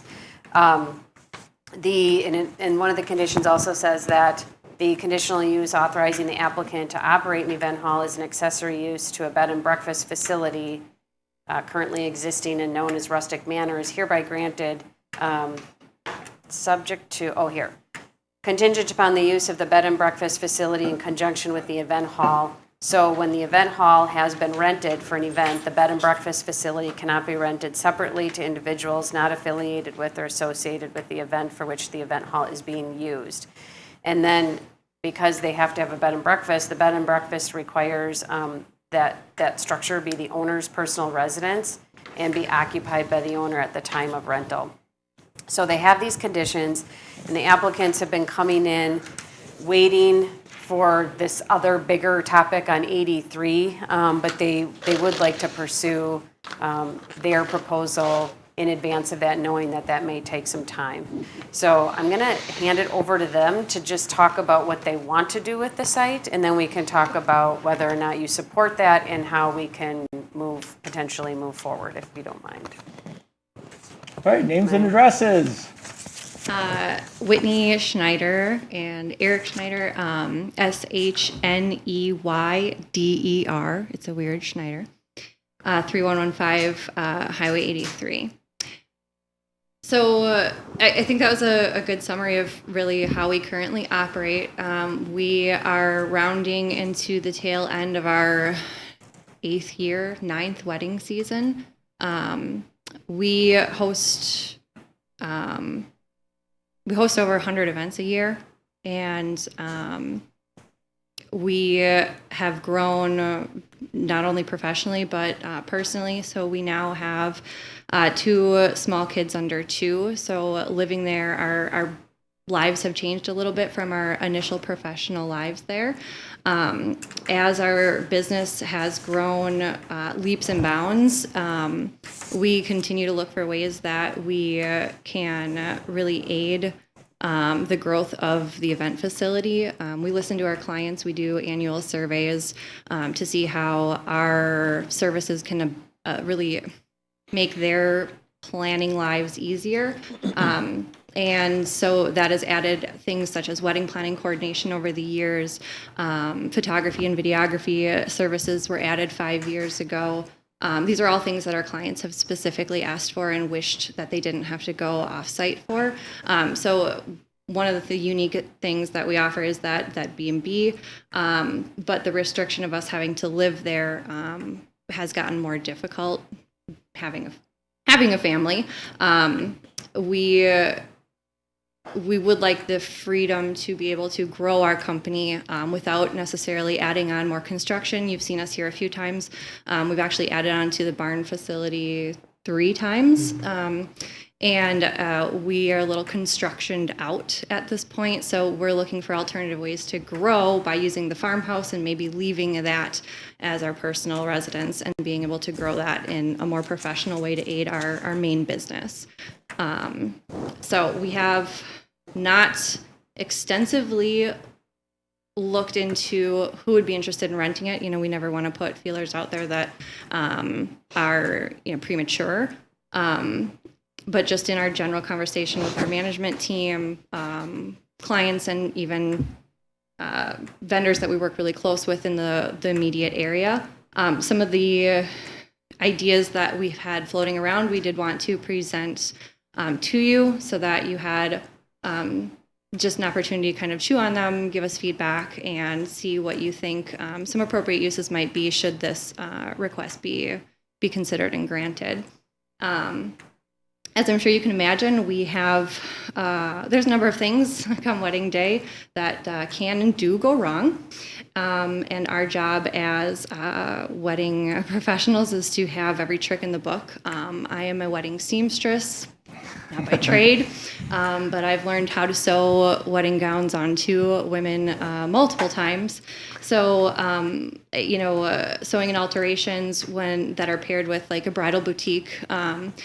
If you're familiar with even the closest one, Buki's Bridal in Pewaukee, right off of Ryan Road, an adorable little boutique that is set up actually like a farmhouse inside with sliding barn doors and everything. So we thought that something, again, that maybe it was set up like a bridal location that could even offer same day alterations. I can't tell you how many men's pants I've hemmed that morning, how many suspenders I've created out of the most random objects to just help gentlemen. These things would be really beneficial to have put, with an on-site operation that would be renting that building that could specifically aid those clients with us. And then I wouldn't have to sew myself anymore. Even an upscale boutique clothing location, I can't tell you. I offer actually wedding planning services where I plan women's or couples weddings from start to finish, the whole thing. And I'm very frequently finding attire for mother of the brides, their bridal party, everybody. So these types of clothing locations would be really, really amazing and helpful having on site. The next step would be a salon service or hair and makeup studio spaces. We do offer bridal suites within the barn, but wedding parties are getting surprisingly large. 13 on each side is my new record right now, and the women take up the space immediately that we have to offer it within the barn. So offering a hair and makeup studio salon space within the farmhouse where they could come in early instead of the 10 a.m. that we allow them in the space would really accommodate their timeline a lot better. And it could bring in those vendors to offer a more inclusive setting. Photographers in need of studio spaces. As a photographer myself now, I can attest to the gorgeous setting that we have on our property. So renting to photographers, videographers, to utilize those grounds during the weekdays for photo shoots, engagement sessions, and things like that while having a home base. Many of us operate out of our home. They would actually have a professional setting. So we're hoping to accommodate really wedding professionals in this location.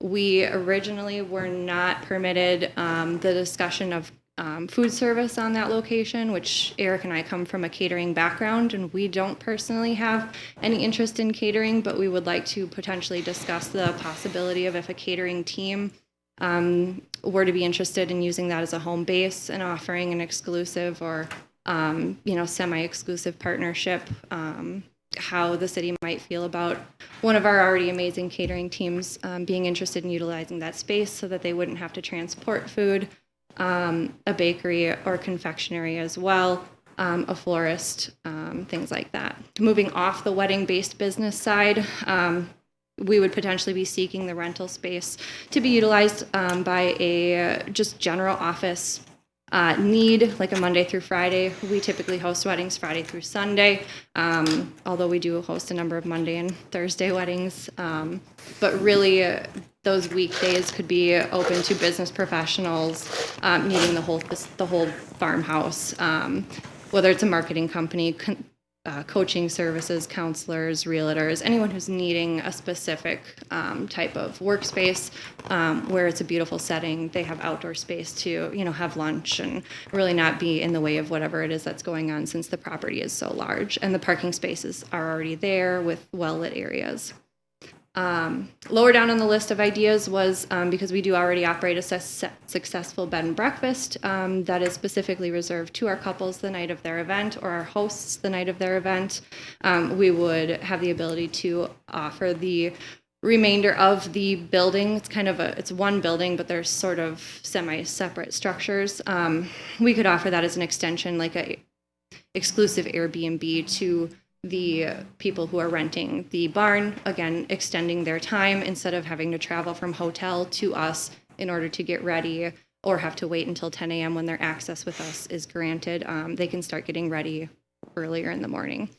And last but not least, should any employees, any of our full-time management who have been struggling to find housing in the current market, have any interest in living on site as an incentive program, it would be an amazing employee benefit to maybe even offer that opportunity for them to live and manage on site that wouldn't require us to be the ones living there.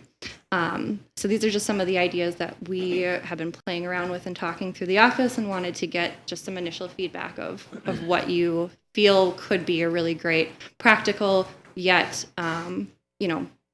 realistic offering to our main business. How many square feet is the house? I believe it's a little over 3,000. I'd have to look at the... It's about 3,200 square feet. Okay. When you look at your list, it's a pretty impressive list, I got to tell you.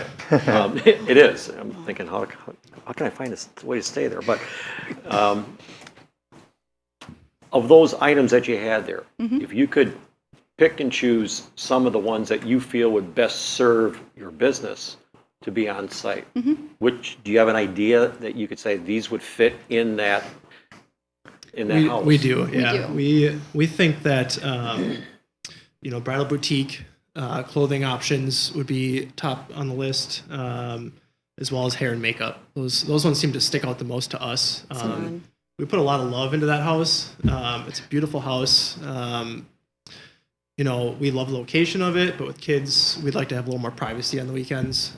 So we want to find something that's going to fit that location, that's going to take care of the property the way we did.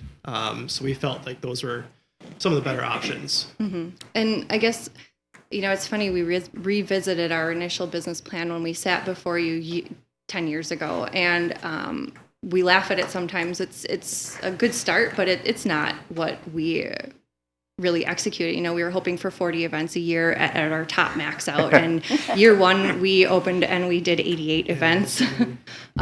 So our idea going into our business is relatively correct, but when we see the demand of what's coming in and what people really truly want and need from us, we've always adapted to make sure that it accommodates that kind of want for the area. So while we come to you with these ideas, it might sound brilliant in our head, and if there's anything that we've learned in these years of business, especially in the wedding industry, that what I want is not necessarily what my clients or my customers want. And so while I think this might be the best idea, we wanted to present an array of options should someone else's wishes for that area be better.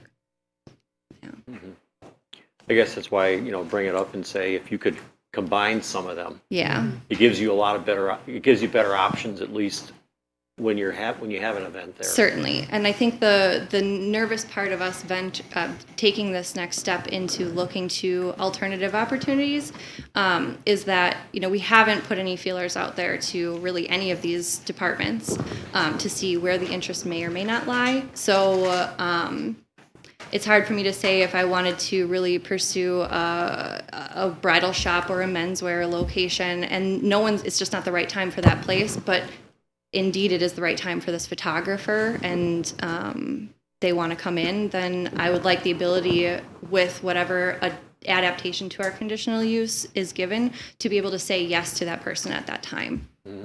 Okay. So our primary focus here is land use, I think, where we're going to have some basic agreement on pretty early, zoning being more difficult. When you say a photographer, or you say a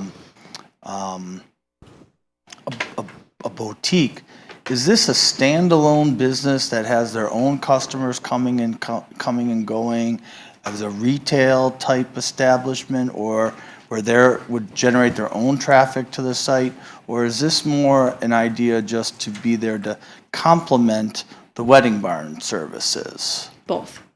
No boutique would be self-sustaining with just our clientele, since our clientele, I mean, they have the ability to go absolutely anywhere, and no boutique could fulfill every need that our customers would have.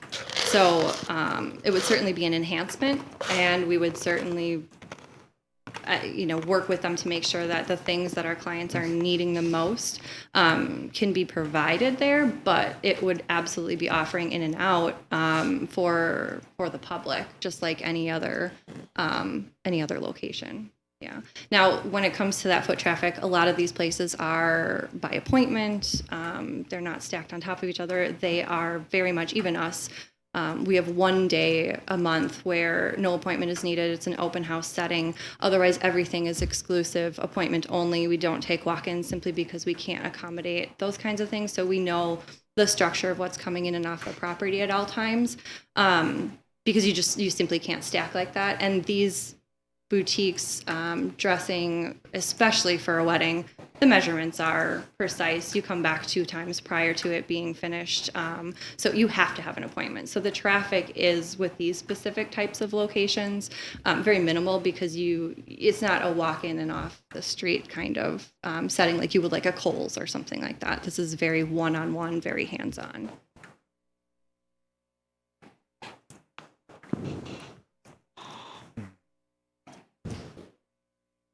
So in our bigger picture, looking at the surrounding areas, one of the things that we're going to talk about later is about no retail along Highway 83. Sure. And when you answer both, you're kind of opposing one of the things that we're going to be discussing later is probably we'll find out, but probably a serious concern that we would have. So certainly, and I think that's one of the reasons that the reason that we bring this more upscale clothing and boutique or gowns or menswear option to the table is, again, because of that one-on-one situation, because we did consider traffic when it came to that. We live on 83, traffic is our life. So we completely understand that, especially in our off days. When people see us outside, we still have traffic coming to and from the property. So we completely understand that. We wanted to make sure that the ideas that we were bringing to the table and the allowances didn't increase it in a negative way.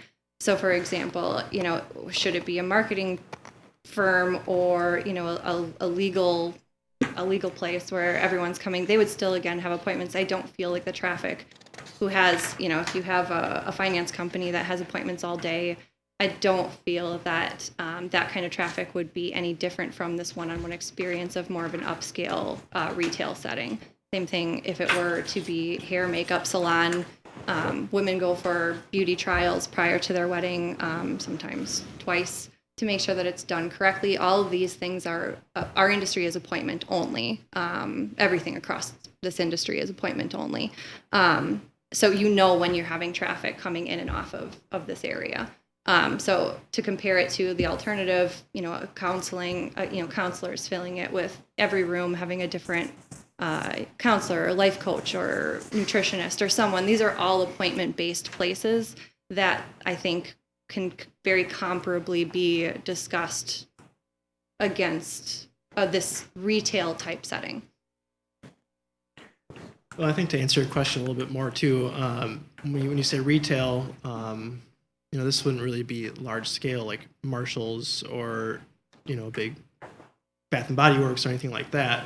This would be very kind of niche, small scale retail. Mm-hmm. Where, Marshall's or Sierra, there's 50 people in there at all times shopping for things. So yeah, it would be a little bit different, I think, in that regard. Right. I want to be cautious here. I don't want to prejudge anything that we're going to be talking about later. Yeah, you're presenting us with some pretty interesting conundrum because you're operating under a conditional use, which stretches the boundaries of what the agricultural land does. But you jumped in with a huge investment in, and I remember all your meetings with. I was on Public Works for a little bit, and Plan Commission, and both of them. Yeah, and the fact you dealt with the state, you dealt with the county, you dealt with everybody. Yeah. And you have something that is a successful business that seems rather innocuous to the neighbors and respects the community, the environment, and exploits the beauty of it. And that's something that we'd love to emulate all over the place, but writing it down in words to be a blanket statement as far as a change in like zoning for you is pretty difficult because we're going through that right now. I mean, if you're looking for feedback, and maybe Amy could help me out with the terms, but so I'll say what I think I know. She can clarify the technical aspects of it. But I think it might be appropriate for you to look. I know you want to look 10 years out, but I think it might be appropriate to pull that into more of an immediate pressing desire as far as what you want with your possible change of lifestyle, as far as owner occupied as an option as opposed to a mandate, and perhaps leveraging the space that you have as a maybe specific hours of operation for accessory uses to the existing conditional use. And that's meaning I think it might be appropriate in the short term to pursue a change to the conditional use to not mandate your occupancy unless we can't do that. And I think living off-site is certainly a goal that 5 years, 10 years, whenever markets aren't so crazy. We're not in a rush to do this. Okay. However, we're not going to leave a vacant building. We're not just going to leave the farmhouse empty. That doesn't make any sense. So in order to leave, we have to have the opportunity to generate revenue from that location. So our ultimate goal, I think, would ideally to be rezoned based on the fact that we have been able to be a respectful neighbor while operating very commercially with respect to the land. I mean, I'm glad to hear that it's been noticed. I mean, we've planted over 30 trees since we've gone there. Everything that we've done has been about creating a buffer between our future neighbors that we know are going to be there, and just being able to really bring that homey feel to that property and whoever surrounds us. But yeah, we're not going to go if there's not something that's coming in. So ultimately a change to the conditional use with almost like that umbrella permission of here's what could potentially happen there with the rezone down, like that rezone is really, I think, that ultimate goal in order for us to make that next step, to even start to put that next foot forward into considering moving off-site. Yeah.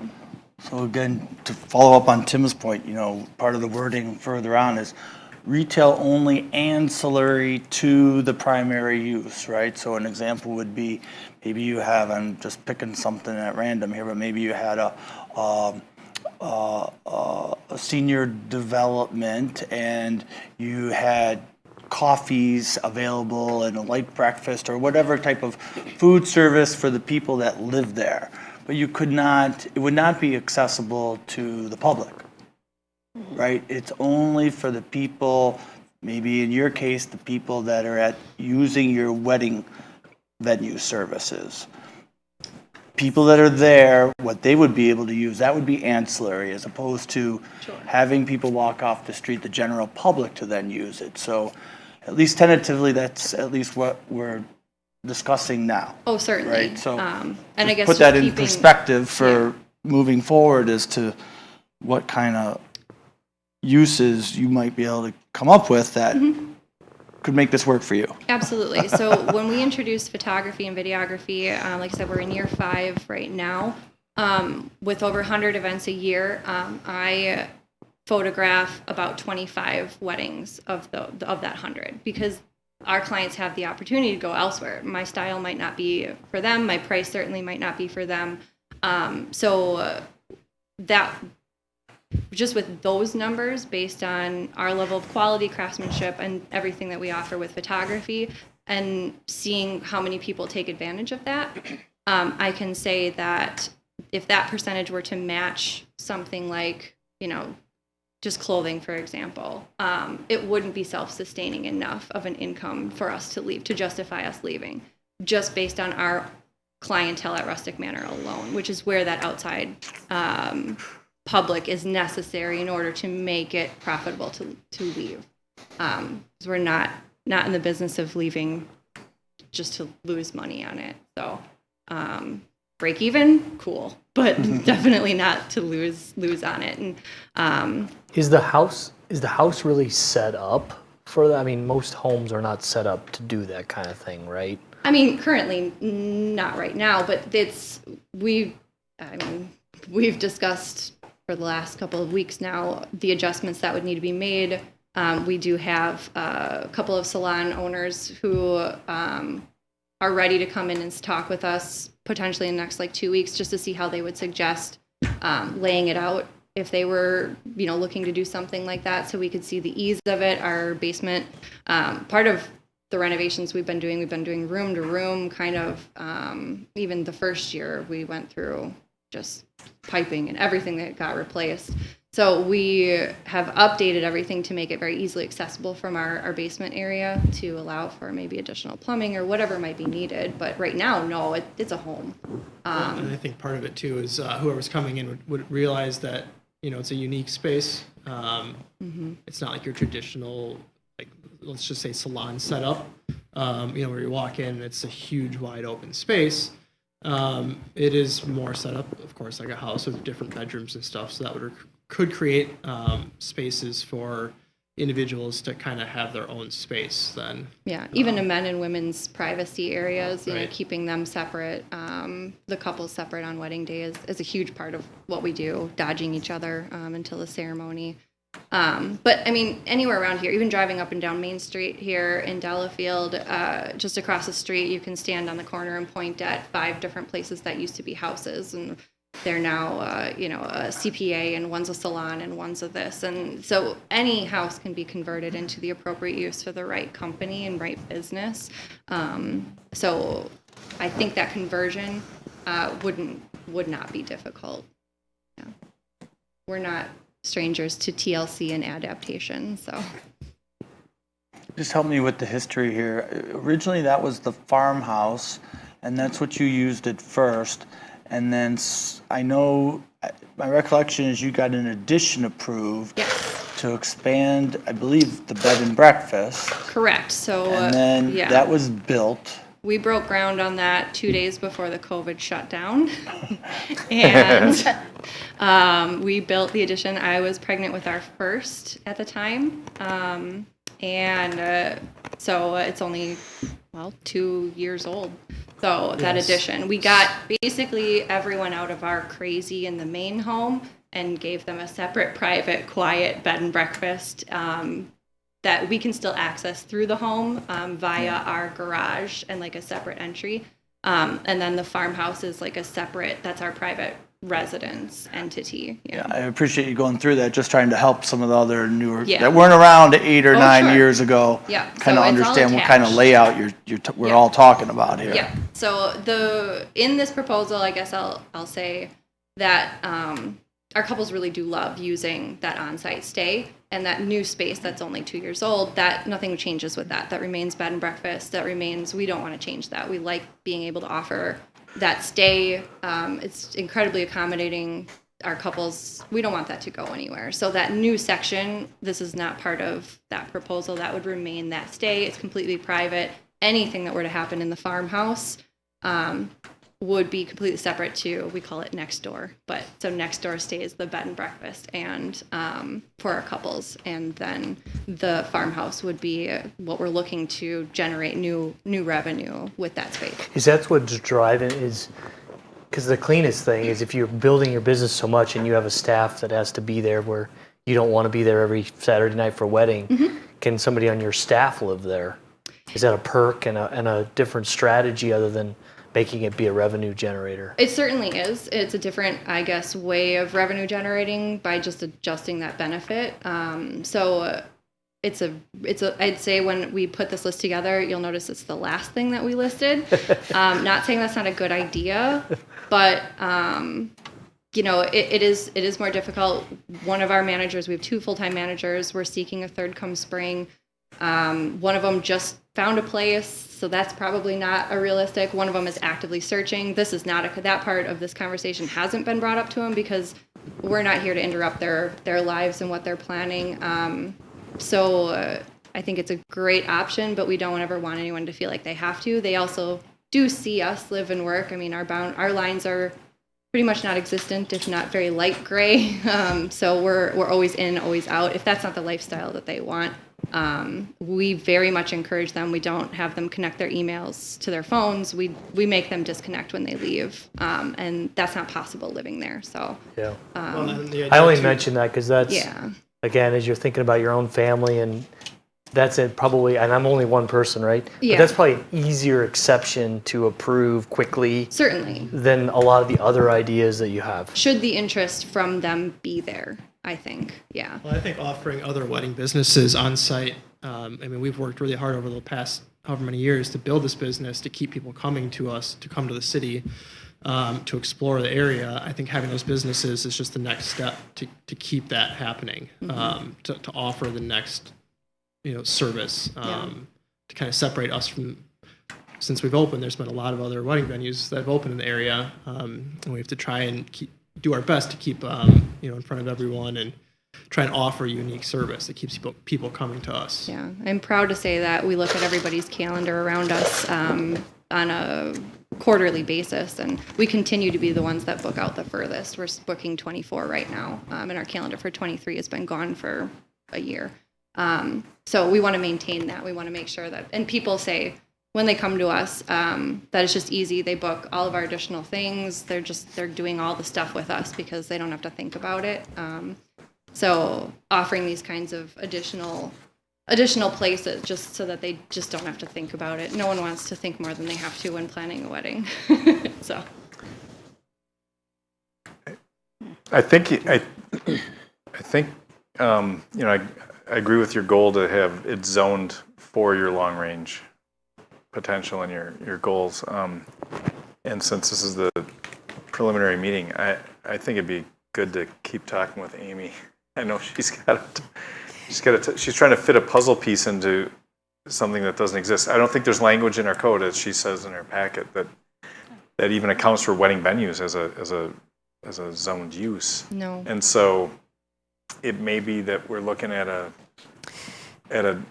specific zoning for the area or something that allows it, or what? Yeah, well, I talked to the city attorney, and probably one of the most viable options, it's just a matter of what zoning districts you want to allow this in, would be to have an event facility conditional use, which is a pretty common conditional use in a lot of communities. We could very easily research different communities and the provisions that they have.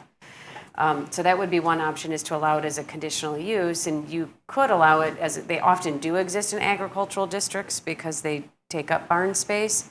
I guess the question is, to what level do you want to allow the different uses as part of that conditional use? Do you allow ancillary uses? And, to the mayor's point, do you only allow them if they're part of the venue that's there, or do you allow them, those people, to have the public come in? So it can be built into the conditional use. I do think that that's fair game. The other option would be to zone it to something more business, which, it's just hard because there's an alignment with the bigger area right now. But if it were to go into a business district, a district like B6 would probably be most appropriate. It allows a combination of business and residential uses. However, you would want to be careful because if we look at the larger area, I believe the business uses were going to be pretty restrictive. And so you would probably want to restrict it on this property to be subject to that, somehow tie the zoning and the conditional use together.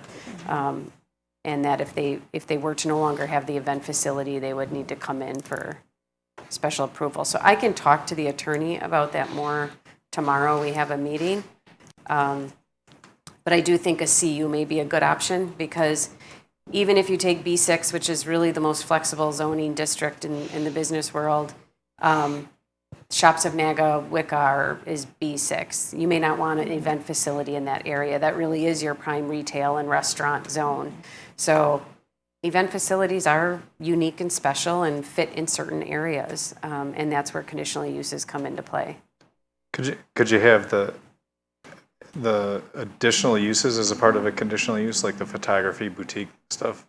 Yeah, I think Be they could be conditioned upon a certain amount of the floor space or square footage they take up on the property? Yeah, I mean, and you the can do intensity it. used for Yeah, parking, there's a lot of parking different ways requirements? to do that. You would just want to ensure it's ancillary or accessory to the main use, which is the Yeah, so event bar. my point being that that could exist as a independent entity based on its size, knowing that it's.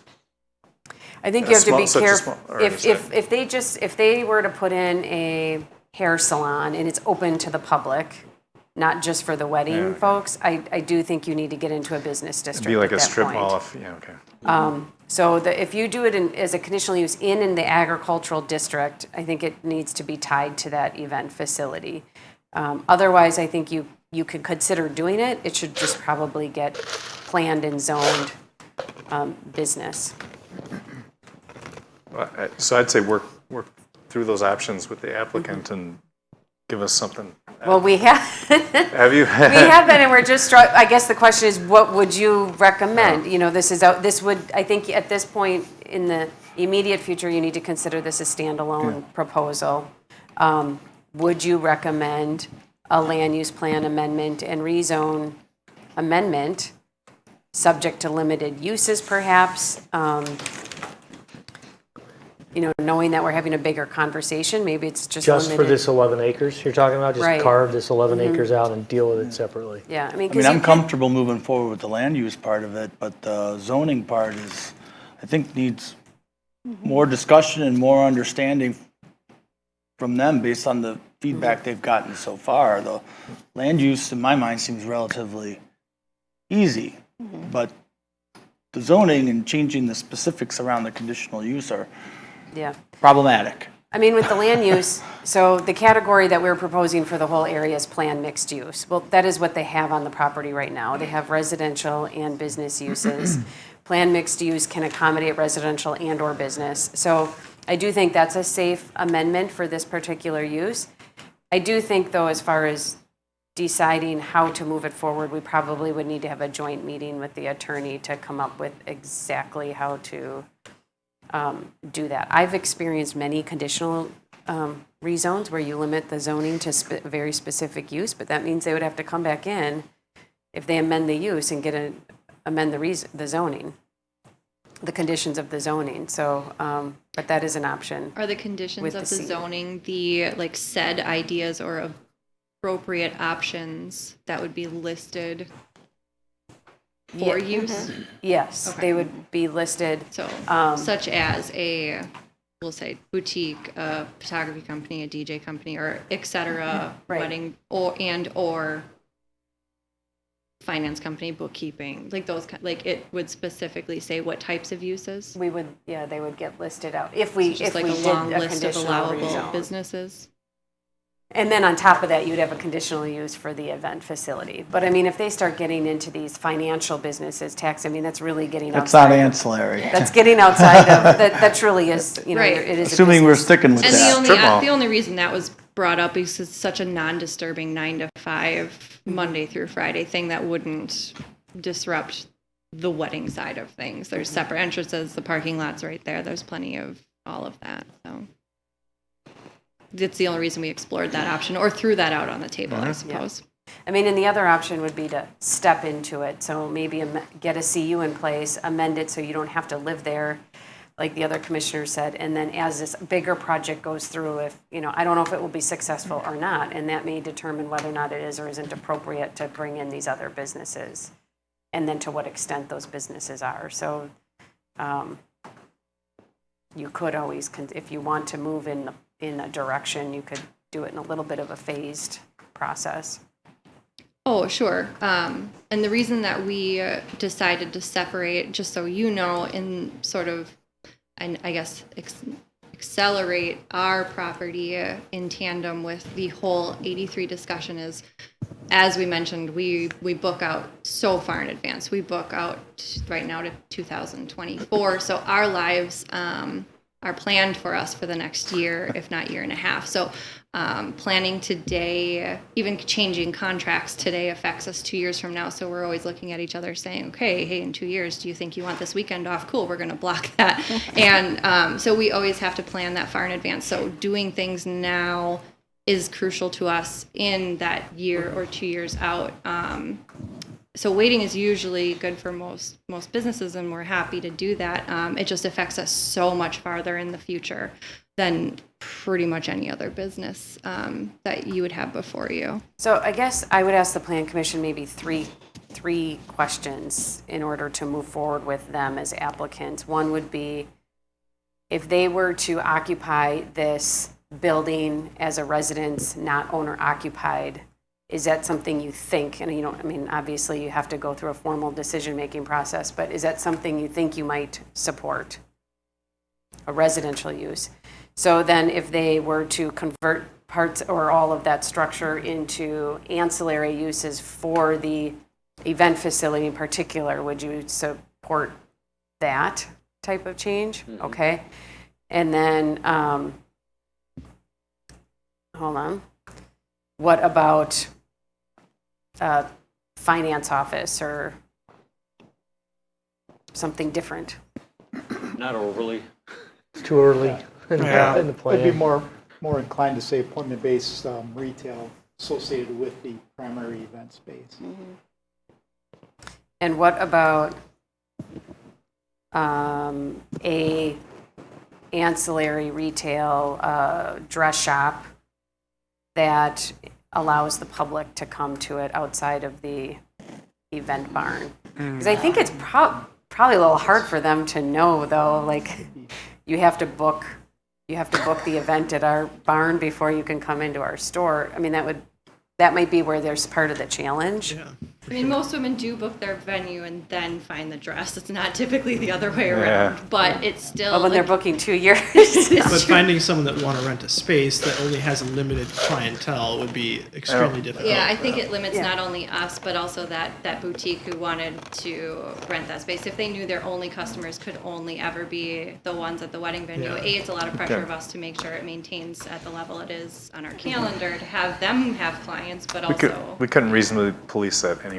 So, I mean, assuming that it would be set up, it'd be pretty wide open. Like, if we, you know what I mean? If we put that in place, it's like, how are we going to know where the dress went? Sure. So, but that's not really. We're pretty by the book over here. I know. I'm just saying that's just, we have to be practical about what the intention is versus what reality is. And I want to be very careful about not heading down a slippery slope. Oh, certainly. And again, because once we say, well, just this kind of retail for the public, then the next person comes in and says, well, you had this retail for the public. Why can't I have my retail for the public? So even though it seems relatively insignificant, I mean, it's something that it grows. Can grow. And I think so we got to be real particular even about small things, right? And I bring these ideas, we bring these ideas not as like a c'est la vie, we lived here and now we're out of here, but because we live there and we understand the ins and outs of the property and the traffic and the ongoings and the day-to-day life, we understand what this would how it would impact, again, our main business. This is a secondary business to enhance our main business. So we're not looking to disrupt that business in any way. This would certainly be an enhancement. So living there, knowing that traffic, knowing what it would be like to have that in and out as a resident, we completely understand that because we live there. We know what all of that is like. So we're not looking to disrupt our neighbors in any additional way or do all of that by rocking the boat in the retail boat on Highway 83.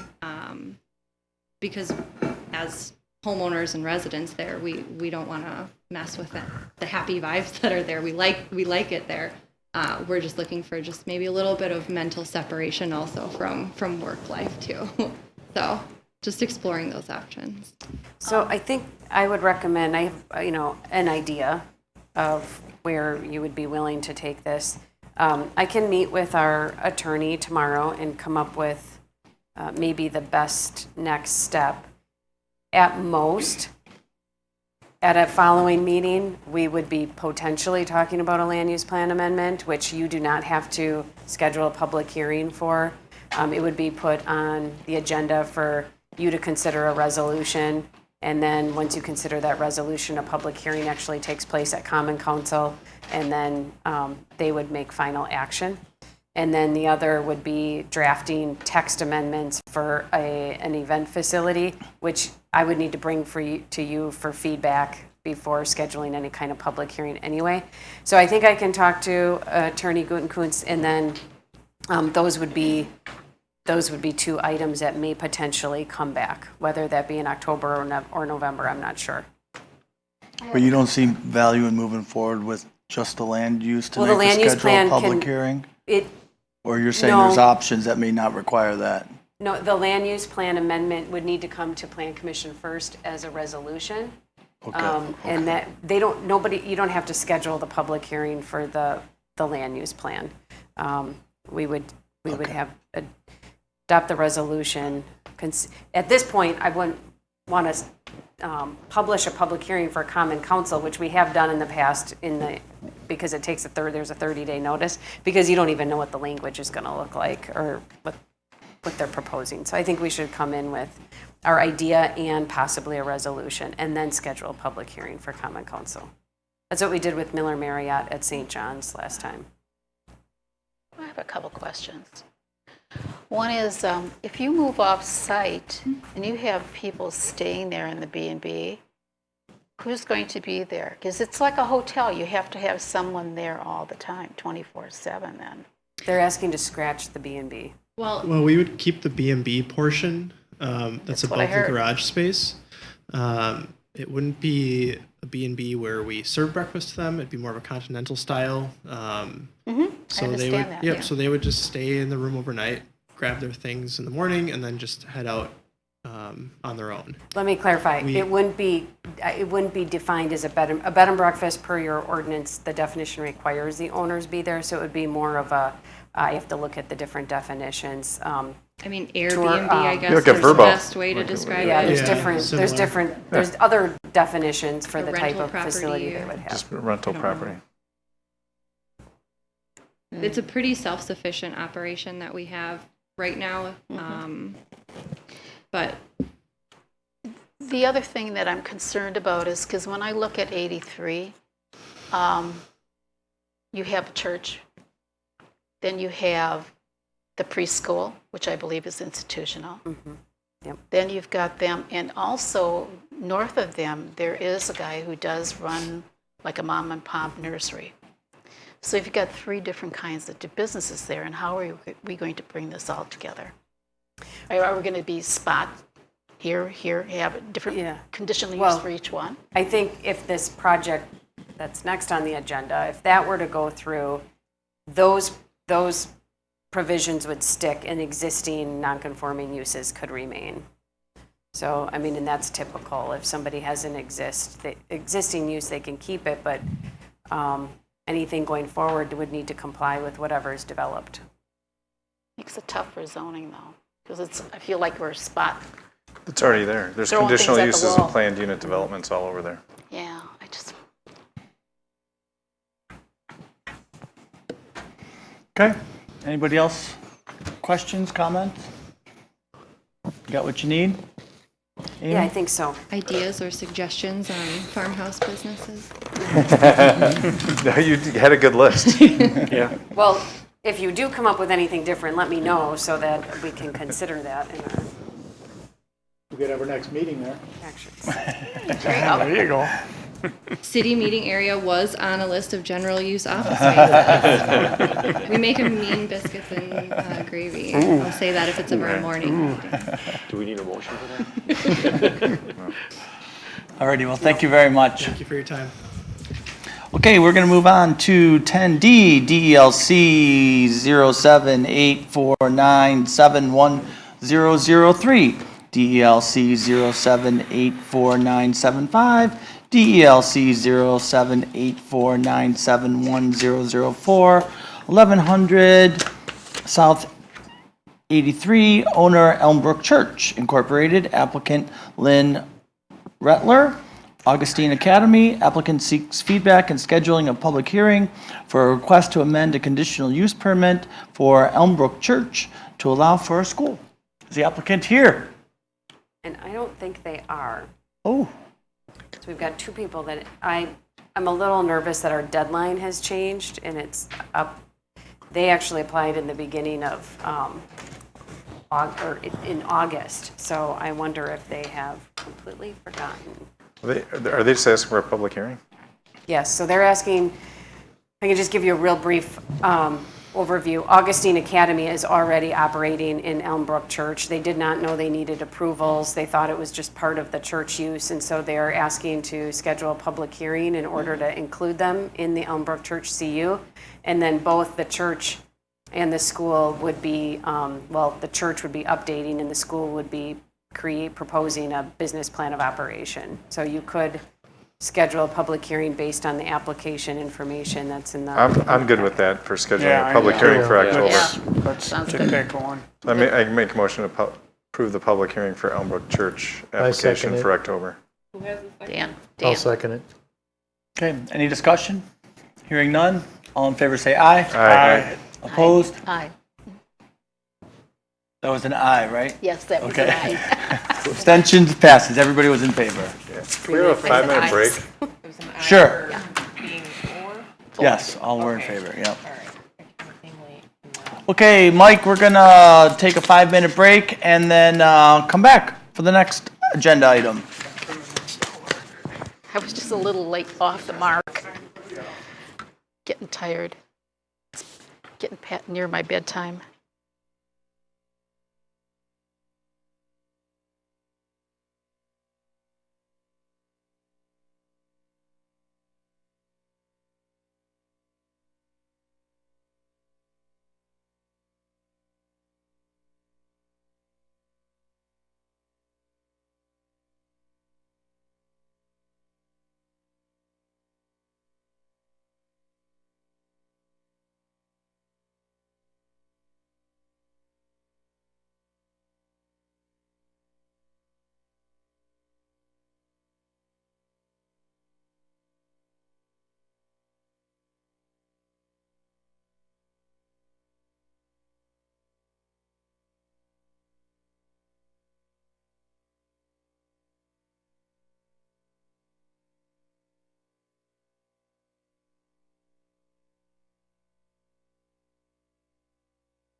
Positive.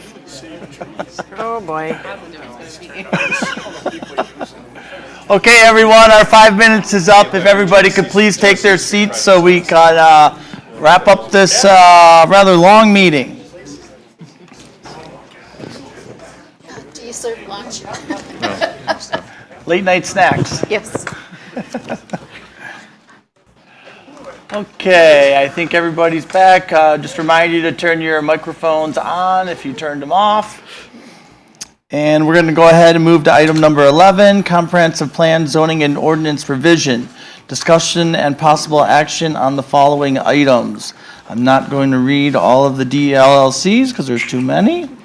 Applicant, City of Delafield, provide feedback regarding amending the land use plan category from the agricultural category to the planned mixed use in accordance with the Economic Development Focus Group recommendation and initiate a land use plan amendment application.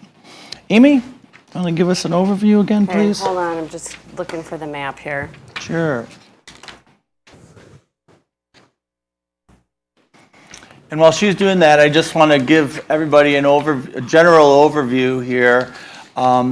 You know, the Economic Development Group was put together. All their meetings were public, and I'm glad some people were able to go and watch the videos. There were 7 people that were appointed from the community, along with the 2 developers that have been mentioned. And there were many, many hours of meetings that went back and forth. What that group's job was to make recommendations. And I believe we're on our 6th review of one of their recommendations. So we've done this in different areas of the city 5 different times. So this is just another step in that process. I'm glad people are coming to attend the meetings and sharing their concerns. Yep. That's what we've done in the last 5 areas of the city. And what we're trying to do is find something that, you know, either follow the recommendation, tweak the recommendation, change the recommendation. And this is the public process. There's lots of opportunity for people to come and participate, and we listen to them. And we're trying to balance all of these different topics, neighbors' concerns, city concerns, and find something that probably isn't going to work for everybody, but we're trying to find something that works for a large majority of people. So I just want to reiterate that. Some of us get used to it because this is our 6th time through it. So I just wanted to kind of go over that and give just a high-level view of thanks for coming to the process. This is the process. Decisions aren't made quickly. These are taking 2, 3, 4 months of discussion to try to come up with a recommendation. So go ahead, Amy. Okay, so just getting into the focus group's recommendation. Again, the idea was to help reduce the budget deficit that the city is facing through responsible growth. And one of the steps that was completed was a cost of community services. And I know that came up earlier tonight.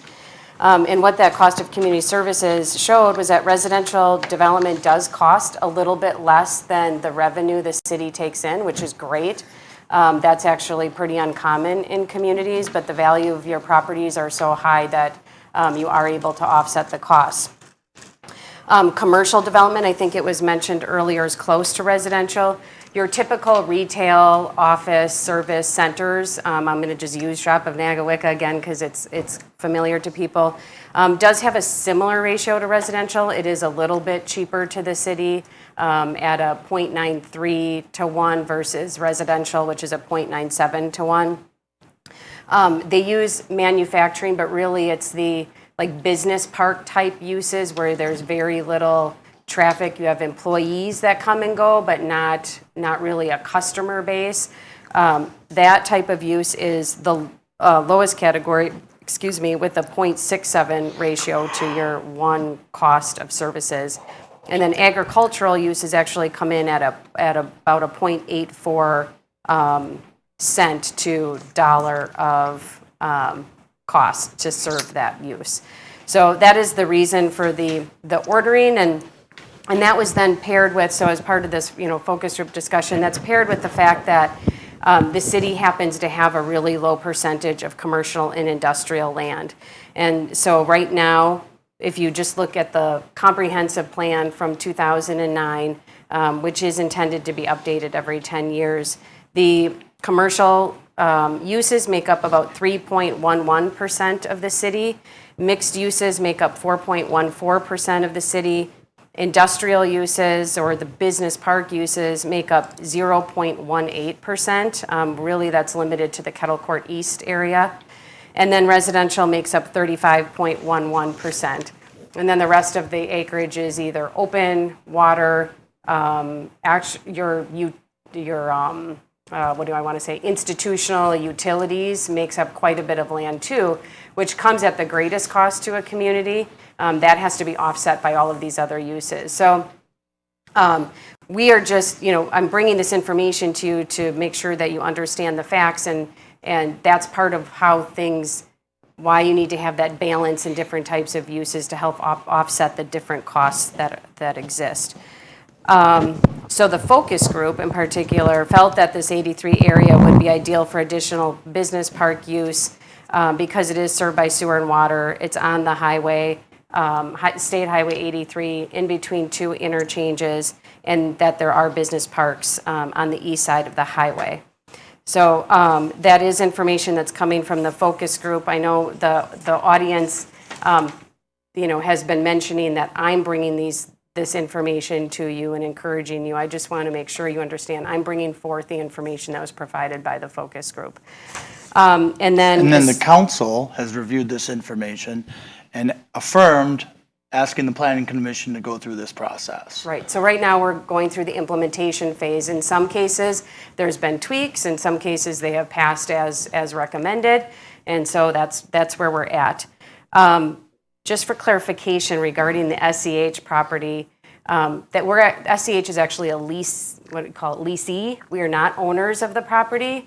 And if somebody were to develop it, we'd get kicked out. So I do not have a personal role in trying to change the use out there. And B6 zoning, which is what the council ended up amending the zoning to, actually allows business uses. Residential was brought into the fold, but it requires a conditional use permit. And I believe industrial uses can even be considered with the conditional use permit as well. So it's in the B6 district, which provides a variable options. So it was just multifamily is now an option out there, but business is still open. So just want to clarify that. Amy, can I repeat something back to you just for illustrative purposes, just to make sure I understand? So for every dollar of tax revenue for residential, there's maybe 95 cents of services that you need to provide. So it's a very narrow margin. Is that what you were saying? Yes. And then this light industrial term has more of a 70 cents on the dollar ratio. I'm just using it to understand conceptually what we're talking about. 67 cents to the dollar. Okay. And so that's why that can be favorable. And then one last question, which maybe not just you, and I don't love raising taxes, but do we as a city have the ability to raise our property taxes or our tax base or does that? There's limitations, and I am not the expert on this. Tom would be your expert, but there's limitations on increasing it. That's why the city had to go through a referendum to increase the keep the same services we had. Milwaukee County is going through this right now, where they're trying to get the state legislature. They cannot raise taxes because of state law, and so they're going through a referendum concept.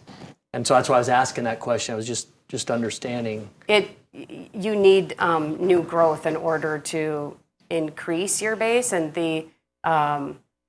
Scott, do you know what the net new growth in Delafield is? For this last year, it was 0.02. So plus new growth. Yeah, that was new construction. Plus new construction. Yeah.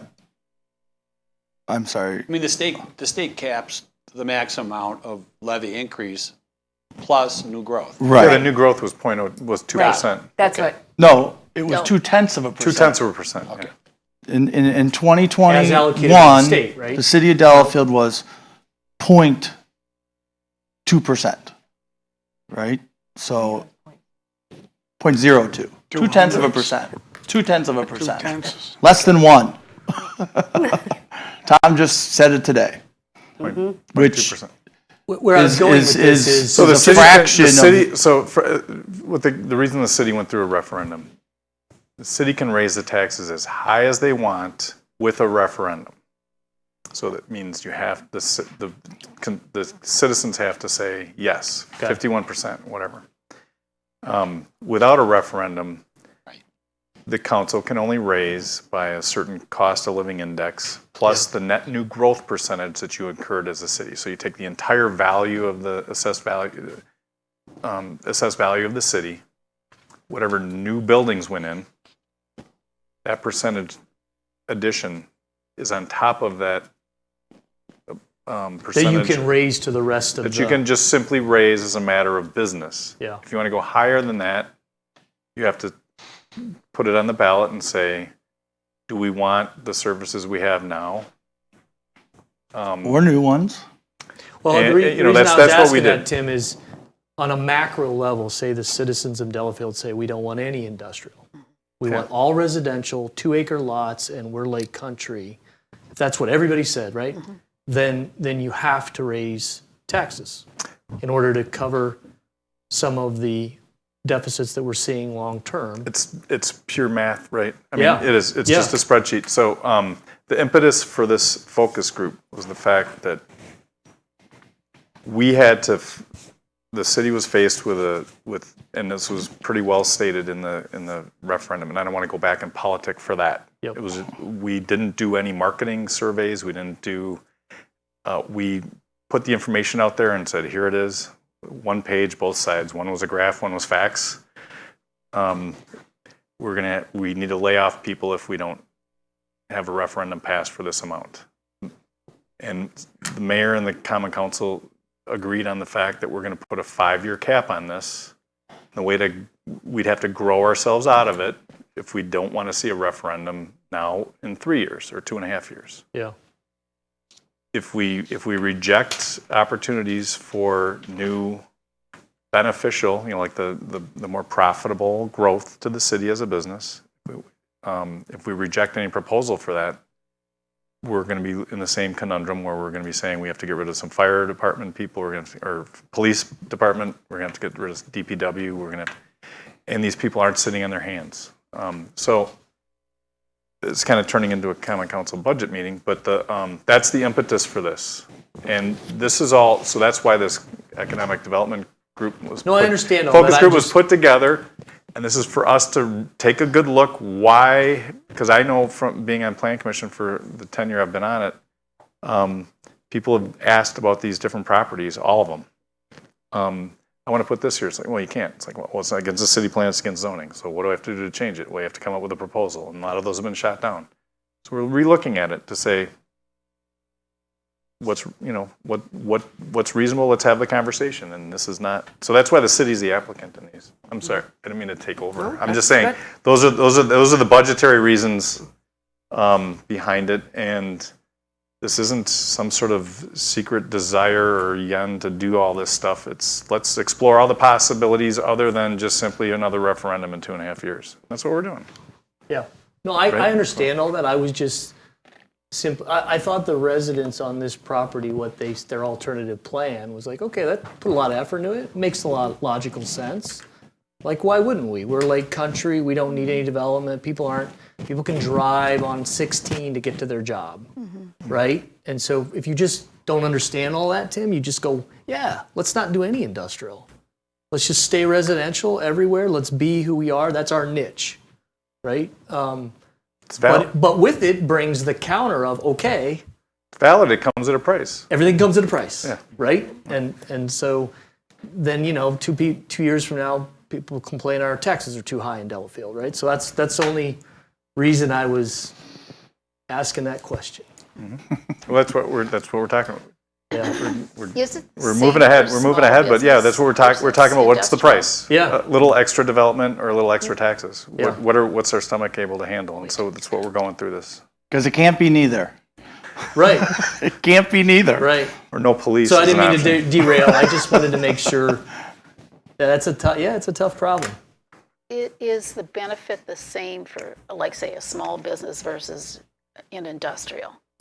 I think really the difference is the type of traffic, infrastructure, and emergency services that have to frequent the different types of businesses. So in general, business park uses are pretty low, have low intensity needs from the municipality.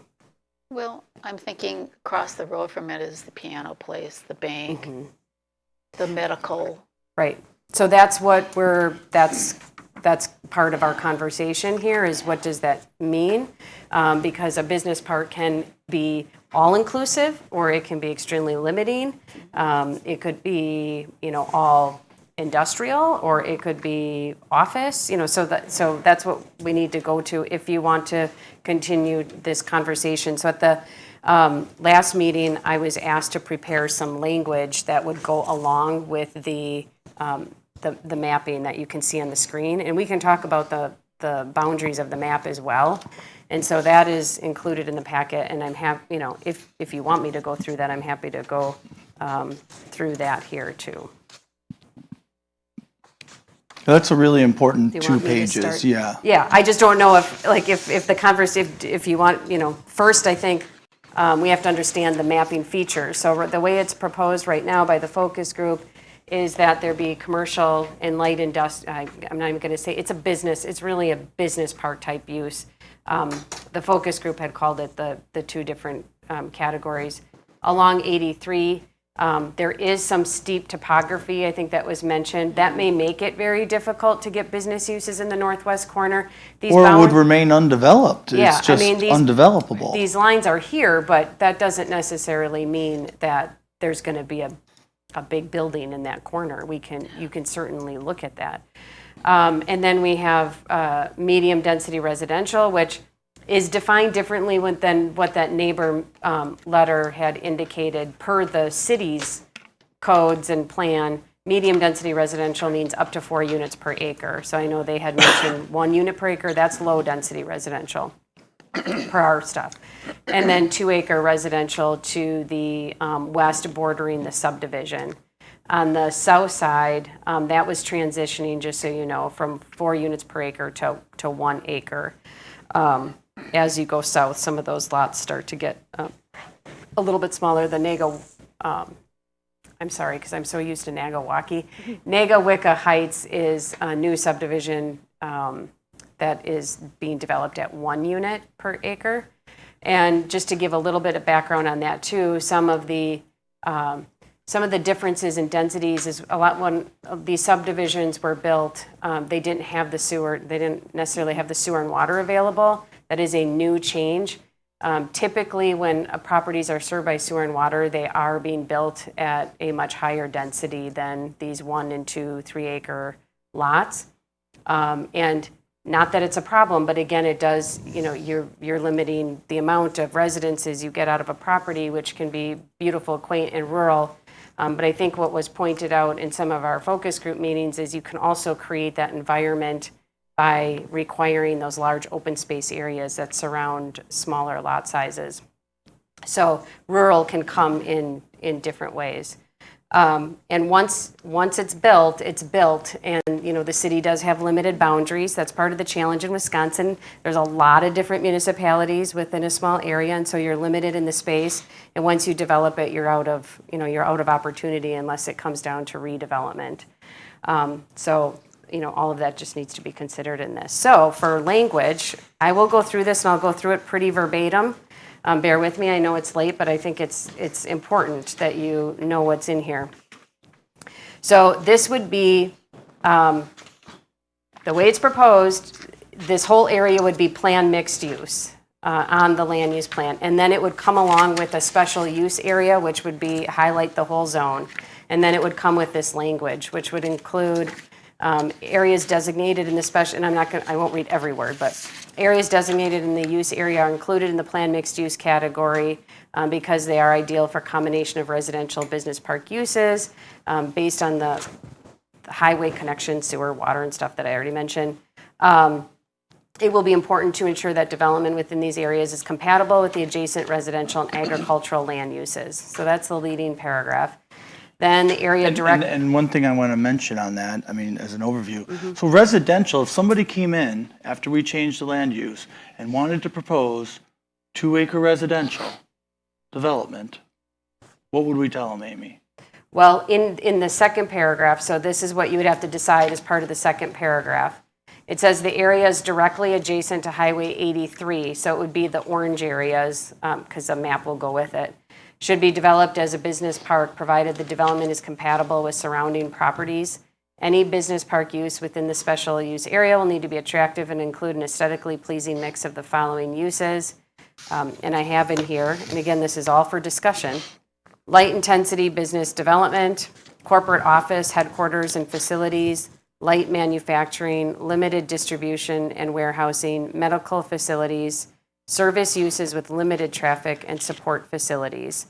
And then it says, so if you wanted to allow only residential, you would have to consider whether or not it's, the intent is that that business uses be on 83, but the boundaries could be modified. So you would have to determine whether, as part of this discussion, whether or not you want that to be open-ended either direction. Then, the following commercial uses would be prohibited. The list is not all inclusive. Medium to heavy intensity uses such as large manufacturing and distribution facilities, uses that require heavy truck traffic or chemical processing. And on the truck traffic, what I would say is once we get in, so the zoning would not change at this point. It's still agricultural, but we would need to develop zoning code language. You could be as restrictive as saying how many truck terminals they can have per building or per site if you want to be that restrictive. You have to be careful because sometimes you then become limiting in that too. How tall you want the buildings, what they have to look like architecturally. You can put in more specific standards. And then also prohibited would be processing of raw material for shipment in bulk form to be used in industrial operation at another location. Retail, public restaurants, landscape contractor type companies. And so with retail, you can decide whether or not you want any kind of ancillary retail allowance. So one example that came up is I think at the last meeting or 2 meetings ago, I can't think of the name of it, the Gummy Bear place on Kettle Court East came in. And I think that would be an example of a really low intensity use that would fit into this business park. But let's say they ended up having a little retail shop at the front. I mean, you would have to decide whether or not you want to or not allow that type of thing. And then it says appropriate off-street parking and loading areas, open space buffers and vegetative screening should be in place between any business park uses and non-business uses. Business park uses shall not create a degree of noise, vibration, smoke, dust, odor, fumes, or other operating characteristics, including hours of operation, which would be detrimental to the surrounding neighborhood area. All operations shall be conducted within completely enclosed buildings. No outside storage is permitted. In addition to meeting all city ordinance regulations, all development activities shall respect the city's wellhead protection ordinance and environmental resource protections.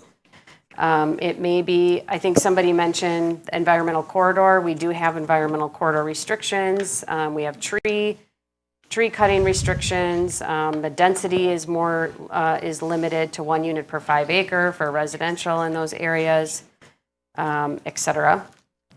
It may be appropriate to use a portion of the land designated for business park uses along 83 as senior living residential to accommodate the city's aging population. The conditional use provisions of the zoning code accommodate community-based residential living in all commercial districts, provided minimum standards are met. And then the land uses within the special use designation are intended to transition from business park to medium density residential to low density residential as you go east to west, and as shown on the below map, which is what you see on the screen. The specific boundaries of these designations may change based on a proposed development plan that will require review and approval by the Plan Commission and Common Council.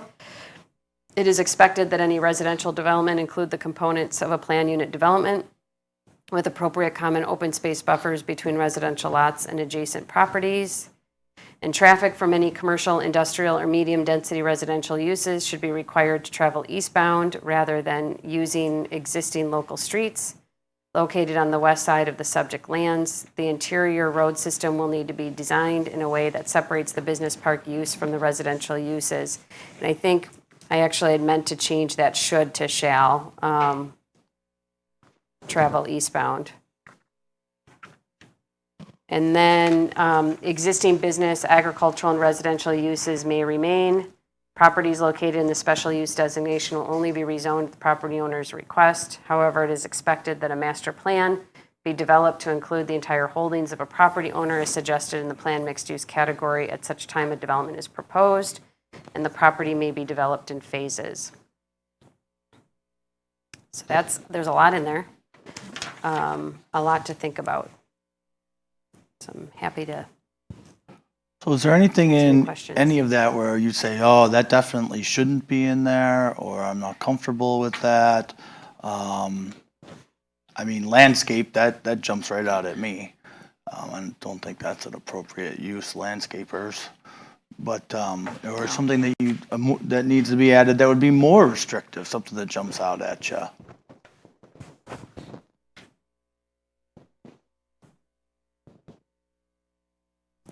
Or you just love it the way it's written? Well, landscapers, but contractors in general, masons, plumbers, I mean, I don't think you want any of that in there. None of that. So, and it does say landscape or similar contractors.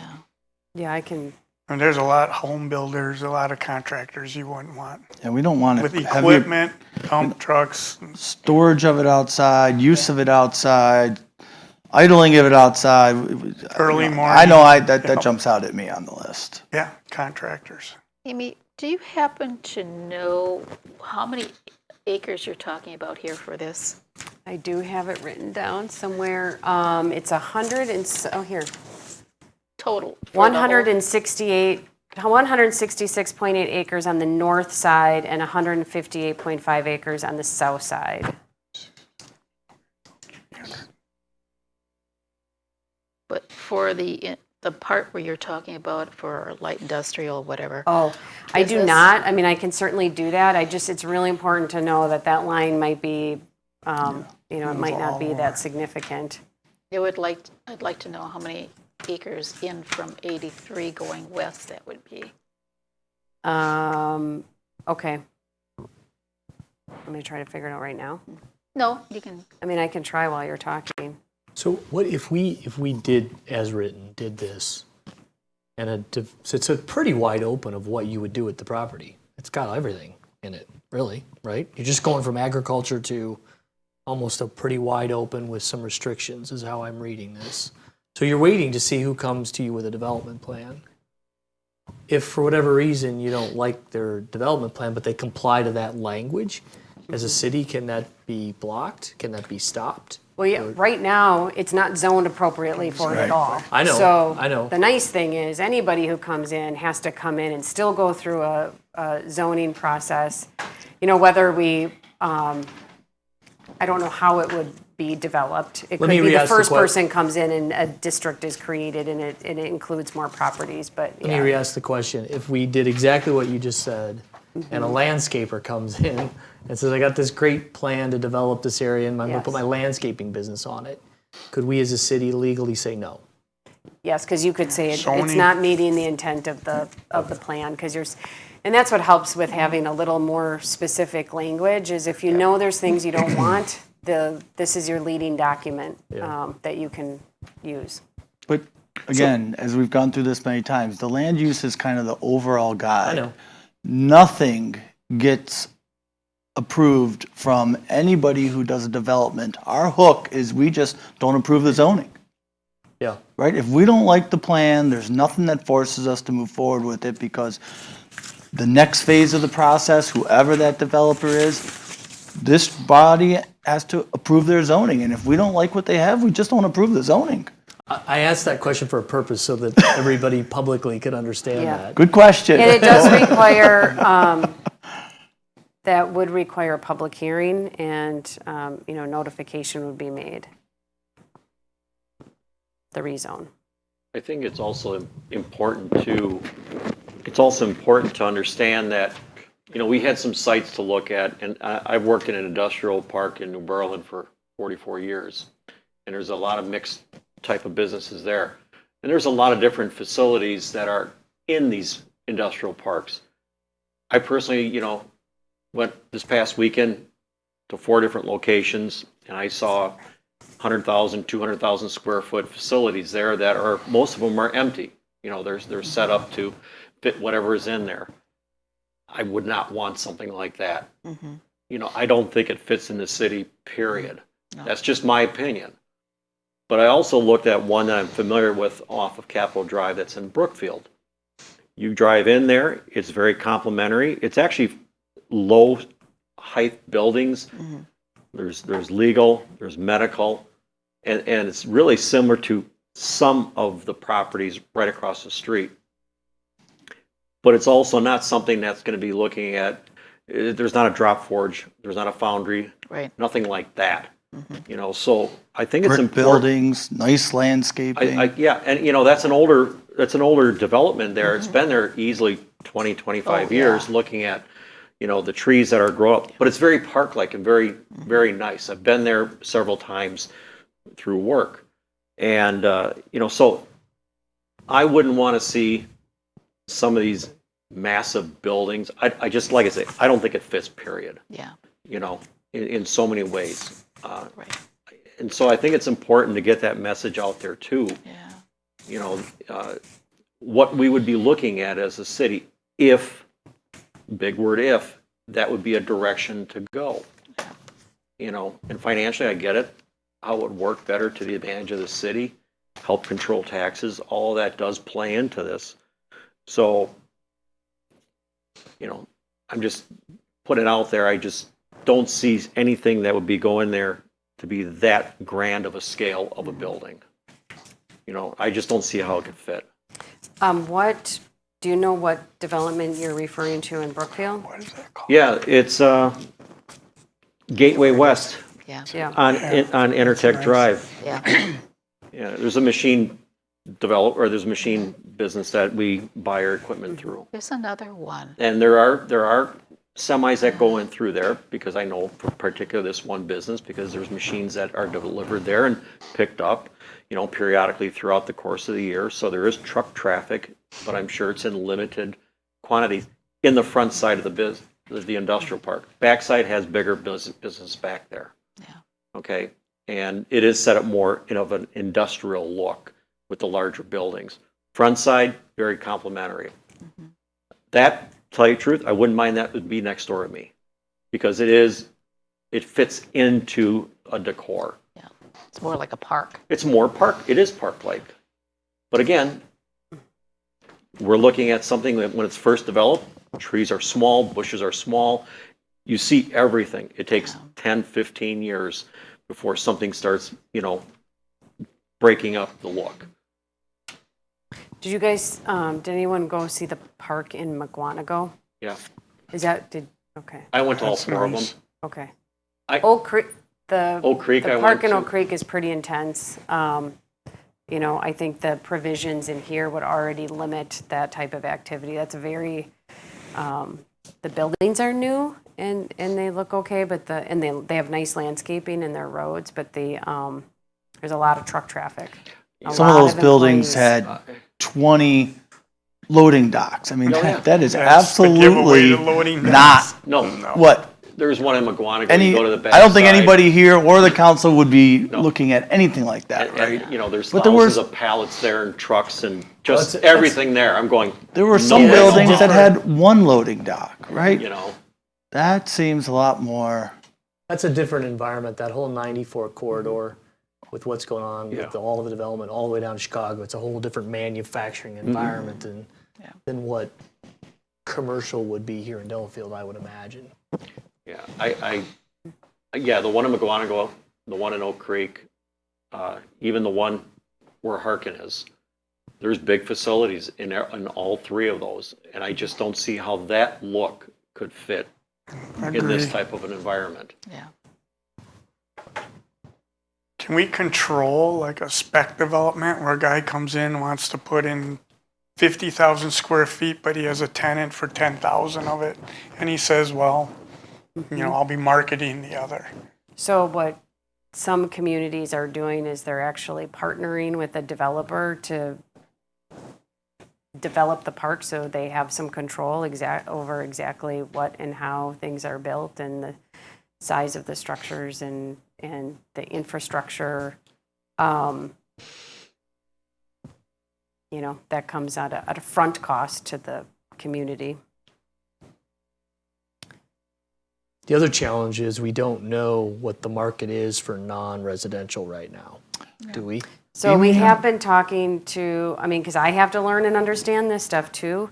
And it sounds like it actually would be a very viable location for smaller to medium scale business park uses.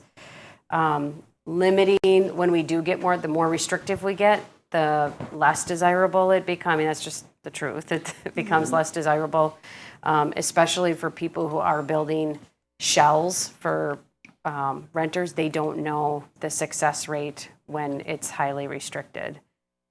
So that's something to consider, but this is, I believe we're having Nicole Riff from the Waukesha County Center for Growth come and talk at the Common Council meeting about business park uses and the viability. They work with those types of industries quite frequently. Because I think there would be a big difference between more pro-health buildings and a light manufacturing. And I don't know what that answer is, but that's probably a pretty big factor in what the city would want, I'm guessing. I don't know that, but.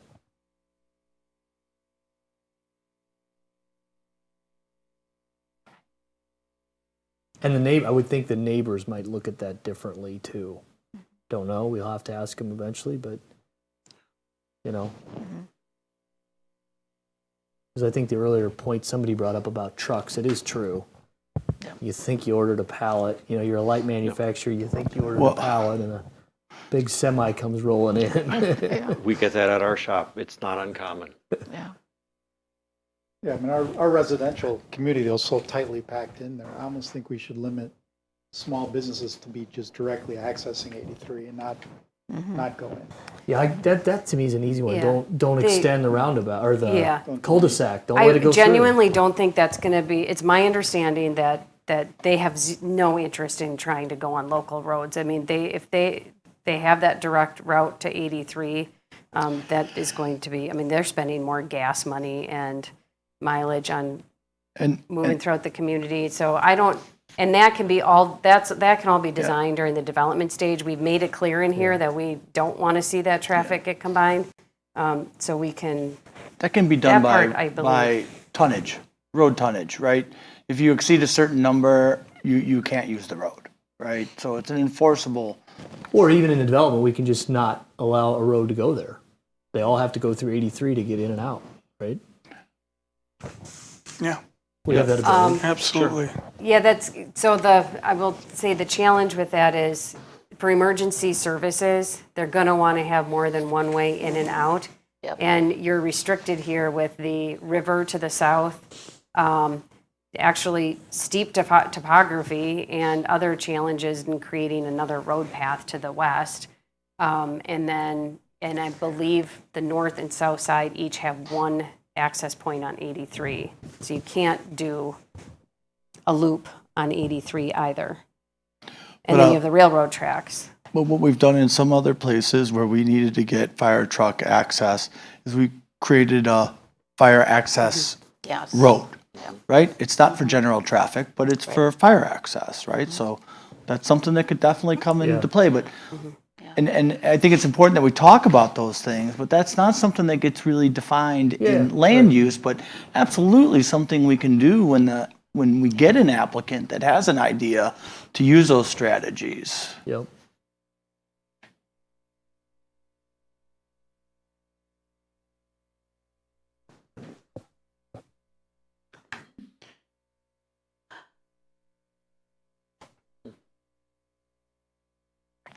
And it's really at the time that whoever the developer is, comes in to make a proposal, listening to the neighbors, it's critically clear that it needs to be buffered, right? And that word means different things to different people, right? But there needs to be a transition so that their quality of life is not affected by some of the worse things that might be along the freeway area, right? And that there's a thought through process that we will absolutely go through with whoever the developer is to make sure that that takes place. These lines on the map are, rough ideas, but until you get a proposal, those lines could be moved literally anywhere. Yeah. Right? Could be moved anywhere. And so what is our action today to just do a land use? Well, it is up to you. I'm providing you with this information. If you want to move in a forward direction, you can tweak, modify, be more restrictive, whatever it is to this, and we could bring it back for a resolution. If you're not ready to do that, then you would need to give me direction on what you want to see differently. So the ball's really in your court. I just put on the screen the topography. You can see how the lands to the west anyway on the north side of the river, there is a pretty substantial division in topography there. So these folks shouldn't have a good view of what's going on in the farm field. But we would look at all that as part of the development. Yeah. They would have to survey the topo and show elevations and stuff like that. Well, one thing I'd like, if it's not clear in there, I think I would like to make it clear is that, while for economic benefit, using a commercial area is preferred, that if somebody comes in and wants to develop the whole thing in 2-acre lots, that's not disallowed. Yeah. That's absolutely acceptable, right? Just need the developer to come to propose it. Can we mandate a conservation subdivision? We have that in here already.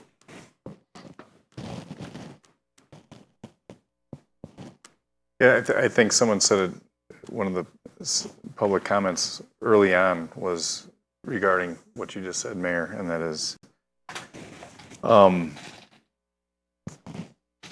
directing development in a particular area at the cost of a good development that was simply would be a plug-in for what the master plan says now, wouldn't be acceptable. I mean, we really want to leave it open for, what somebody would care to do with the land. I mean, and I think the goal here is to overlay something to entertain good ideas, that would be compatible, that are economically beneficial as well as compatible with the neighborhood, and not come at the cost of the things we have to look out for in our considerations when we approve a change of zoning. That's the impact on the neighbors and their use and enjoyment of their property. And I said something in the last meeting about, I was trying to, somehow in my brain I was creating a difference between north of the river, south of the river. Topography is slightly different, but the concerns are very much the same. I don't think they should be segregated. Like I said before, I think they really need to be considered as, the concerns are very similar.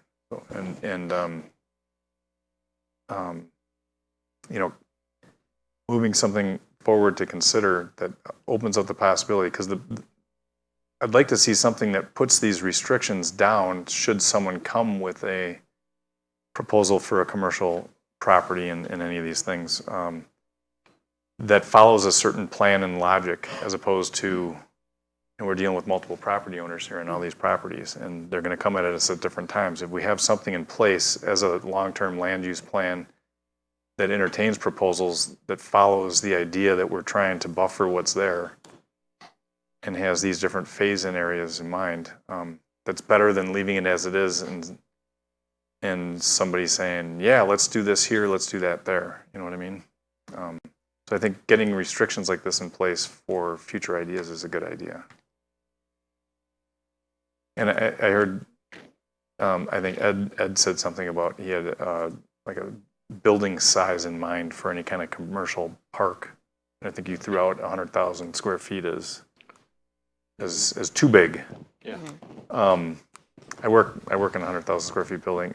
In a certain environment, it looks all right. It probably wouldn't look that great here, but I mean, so I think that'd be something to consider as far as Yeah, that's kind of what would be good. You know, what types of ideas would be suitable for the type of, you know, aesthetic you're trying to maintain with restrictions. And there are some, I did look at some community zoning ordinances where they do restrict the building size. Putting that in a land use plan is getting pretty technical for a land use plan. It is supposed to be a long-term vision plan. This is already, I would say, pretty technical.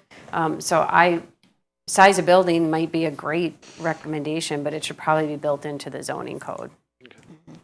And we can pick that when we get one of these possibly great ideas.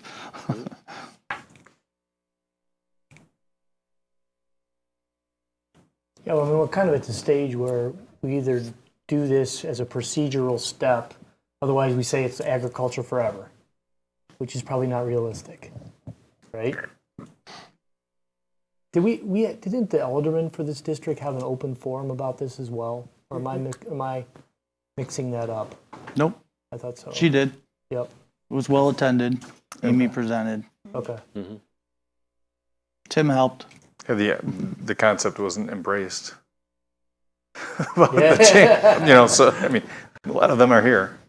So, I mean, that weighs in heavily too, and it weighs in differently because this would be a recommendation to the council from the plan commission and the plan commission, right? Yeah. So I mean, there's different things that are considered. What's a good plan might not be a great, you know, plan. You know, something from the plan commission might not be a great thing for the council. I mean, so you have to think about that too. Now that there's been more public discourse, which unfortunately I saw some left, which is too bad because they missed that opportunity to understand that. Is it worth a second public forum to I wasn't at the first, so I'm not, but now that there's been more public discourse of why we're talking about these topics, is it worth going back and explaining it again and kind of qualifying that this isn't a decision, it's just, or is that a waste of time? Yeah, I would think it would be more helpful to have at least a working document that could be publicly discussed as opposed to a concept. Yep. And then we can be more, I think it creates greater opportunity to be more specific about suggested changes and being able to actually implement them if decided. Yeah. I agree. I mean, it will likely come across as not listening, right? Because I mean, we got an alternative plan right in our packet that says it's very close to status quo. That says keep it agricultural with low density housing as a possible option. We're exploring something between that and this. Yeah. So we're basically keeping the options open for good proposals. Right. Like if a proposal came it doesn't in, preclude like it doesn't preclude that. It's just as entertaining something that might. And I'm reading this too. I mean, you do bracket a lot of the issues that were raised. I mean, when I look at the size and the land, I think it's going to be developed as residential anyway. But I think leaving it open, especially on 83 for businesses to put in, for instance, the people that presented earlier, you need to have the option to be able to do that. Yeah, you could have somebody come in and say, right along 83, we're going to have one row of something, and the rest is all residential. We don't know, right? Yeah. Yeah. But if we leave it the way it is, those people won't come. You mean the way it currently is? Yes. Right, because it's not clear to them, right? Yeah. I don't know. I would just say if we move forward to modify this land use, it's worth one more public step to again, and maybe you guys did. I know you did it the first time. But one more step to explain the process. That even if somebody presents to us, it's like 4 months of coming back to keep. We keep putting restrictions, and that's how that process works. So it's not like this gets approved and then 6 months later a subdivision shows up right? And I speak from my own home where my wife's on my case about what's going on, so I'll make her attend. we add institutional to this? To allow it or prohibit To it? allow it. Institutional. You could have a daycare. You mean like a CBRF? Yeah. Schools. Things like that? What? You mean like a CBRF? A CBRF Well, just would keep be, it. I mean, it is a conditional use in business districts. But you could have, somebody might come in and want to do like a community center or For a zero school. Zero tax dollars? That's Hey. I mean, that is something to consider, is that would be there's all the doing pain opposite. without the There reward. could be city institutional uses. Another fire department? There are other ways to get revenue from institutional uses. But. Right. So, I mean, I would suggest, I think it's appropriate, Dan mentioned, how we deal with the public process. I think it's torturous for people that are in staunch opposition to something like this to have two more meetings. Yeah. Okay, I mean, I think that it would be appropriate to have a document that summarizes maybe get feedback and just open your email inbox like it's ever shut, right? But to possible additions, or someone has an idea that maybe another restriction should be put in here to get it to Amy. But I think to put this in a resolution form, to give thumbs up, thumbs down, to refer to council is an appropriate next step, in my opinion. So we'd have something at our next meeting to talk about that. We can redline a couple and tweak a little bit and say, do we want to send this to council or not? Right? I mean, that's where I am anyway. I don't know where everyone else is. I agree. At some point, a document does have to come forth. Right. Even if it is just for residents or whatever it may be, just to at least get something. Well, that's what this was. Yeah. Yeah. Just so I you agree. know, this Yeah. is the starting point. So Right. at this point, I need direction on, Yeah. and you can email me after the meeting separately. Just don't email each other as a group. Email me only with your recommendations, because you can't have ex parte communication. So you're welcome to email me your recommendations, and I can bring and share all of it at the next meeting. But unless you want to see something differently, I mean, this is the working document right now. Maybe what I don't know if the audience has read this document and that's their alternative, or, and they've already said their piece. That's what they want to see. Having another neighborhood meeting, I think But going back to our point, that what they wrote up could be what happens. yes, it could be. Just because there's a chart that says light industrial, Absolutely. this is a mixed use type open forum Right. to see what developers have to say. Exactly, but that's where we're at, is like, this is the document that came out of the focus group findings and then refined from our last meeting. You've got the comments from the public.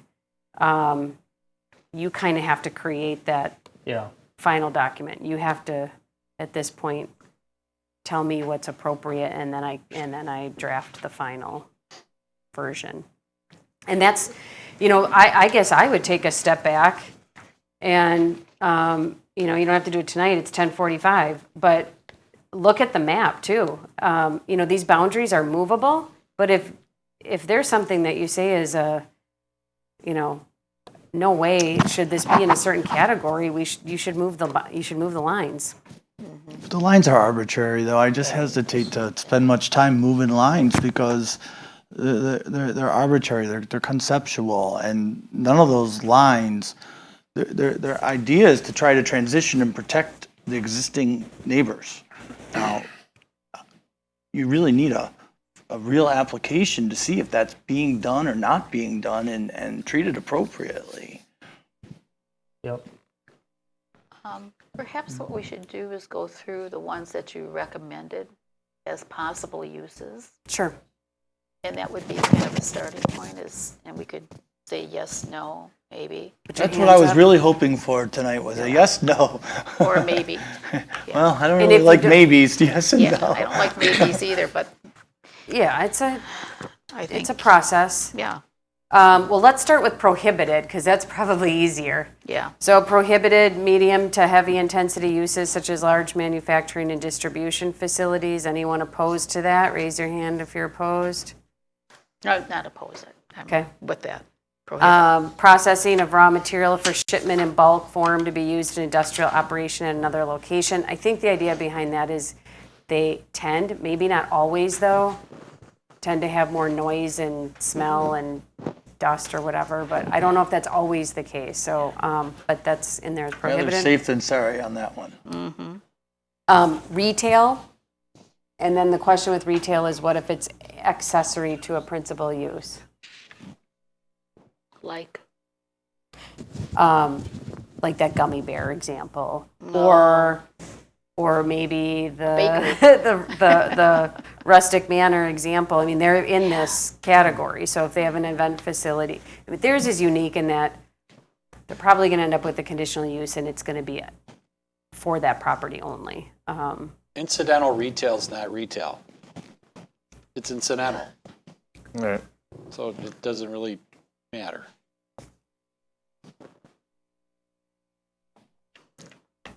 So I can. I mean, if you don't want retail, it's great, but incidental retail is really not retail. So saying no retail wouldn't preclude those uses. All right. Public restaurants. No public restaurants. No. Landscape contractor type companies, and I can add. I'll add to that. I'll add more. No outdoor storage. That's in there already. Okay. But think about that, Scott, a more profound list, and you can help me. So those are prohibited uses.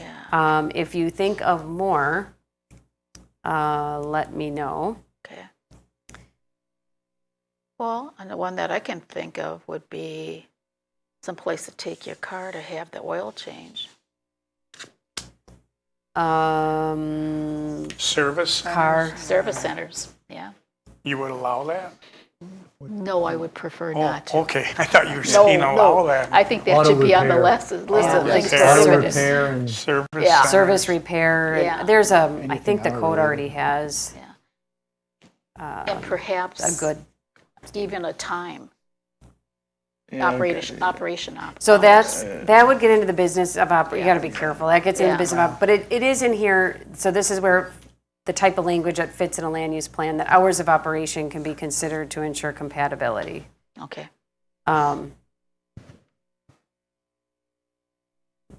Shall not have hours of operations which are detrimental to the surrounding area. So that would all be reviewed as when they come in. I think it should be compatible with what's on the other side of the road too. Because over there, they try to put the heavy stuff at the back. Cares about the Heartland. lighter stuff at the back. I don't want to. I don't want it compatible with those 24-hour storage place and, I meant mobile and Culver's. Let's be incompatible with them. No. What faces right on 83? There are the two clinics, the music place, the bank. It's called the Bark River Commerce Center. There you go. Yeah. It's Walnut Ridge Drive. It's just the big horseshoe. Right. That's not the industrial park that's on Cardinal Yeah. that was developed in the early 70s. That's We don't want any of that stuff. Right. Yeah. Yeah, no, that's a nice, Yeah. but I mean. But I want to I'm thinking that's what we should be kind of compatible with, because you don't want to put something that's completely different on the other side. But I don't think we should say compatibility with a moving target. We don't know what they're going to do over there. No, but. Yeah, and so a lot locked in right now. lot of like these business park districts, when you read a zoning code, they actually just build on all the other business uses and allow everything.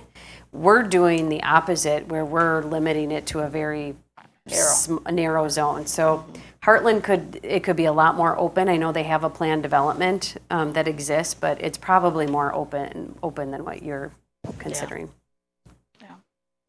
So what's the next list? So light intensity business development. Emphasis on business, yeah. I don't know if this has to say corporate, but corporate office headquarters and facilities. I think that it's just typically in a business park setting. It's more of a corporate setting than your small offices. That's a single tenant it's a single tenant building, so, versus a multi-tenant Yeah. building. Yeah, no, Right. that's fine. Light manufacturing, I'd say no. Yeah. I think you're dealing with the trucking and the dumpsters Yeah. and loading docks, and Well, you're going to have that even for medical. you might with medical, I mean, I agree. You're going to. Again, it's going to come down to how do you prevent a trucking service going to a business. I don't think we're trying But to that's prevent different than a trucking. loading dock No. and light We just don't want to manufacturing. be- They're making a product that you know. But You're how do you loading. define light manufacturing? I just use the word, stick with it. Assembly. Gives us lots of. I'm Yeah. saying it's a Right. broad spectrum. Again, Yeah. we can't get into the It- zoning you know. of it and the minutia so of it, but when we say light manufacturing and light distribution warehousing, yeah, I can't which is see the open, word. there's another paragraph that talks about shall not create, degree of noise, vibration, smoke, whatever, limited truck traffic, what have you. So I'm the Plan Commission chair in the Village of Wales, and they have a small little business park, and there's almost no traffic. Like if I were a residential neighbor, I'd rather have that in my backyard than a lot of other things. And they manufacture like computer chips and stuff, and they have like 11 employees in a huge building with very little. A truck comes and goes a couple times, once a week or once or twice a week. You would never even know they're there. And so, Would that, but it is manufactured. Wait, you guys, we're just going to pause for just a second so we can change the DVD. Oh, jeez. Oh. Okay, we got to move along. We're almost out of DVD space. That's a perfect example of light manufacturing that works and has a small footprint. And I just think that, including that is a good thing. I just don't want to see that exempt. Yeah, so the other thing is once we get into a zoning district, I mean, if you want to have this category, you can list out very specifically what kind of uses you're willing to allow. And I copied a code from somewhere where it goes into each type of industry and then the different types of uses that are allowed within each industry. So are we okay with the word that's there? Understanding it can be restricted further down the line?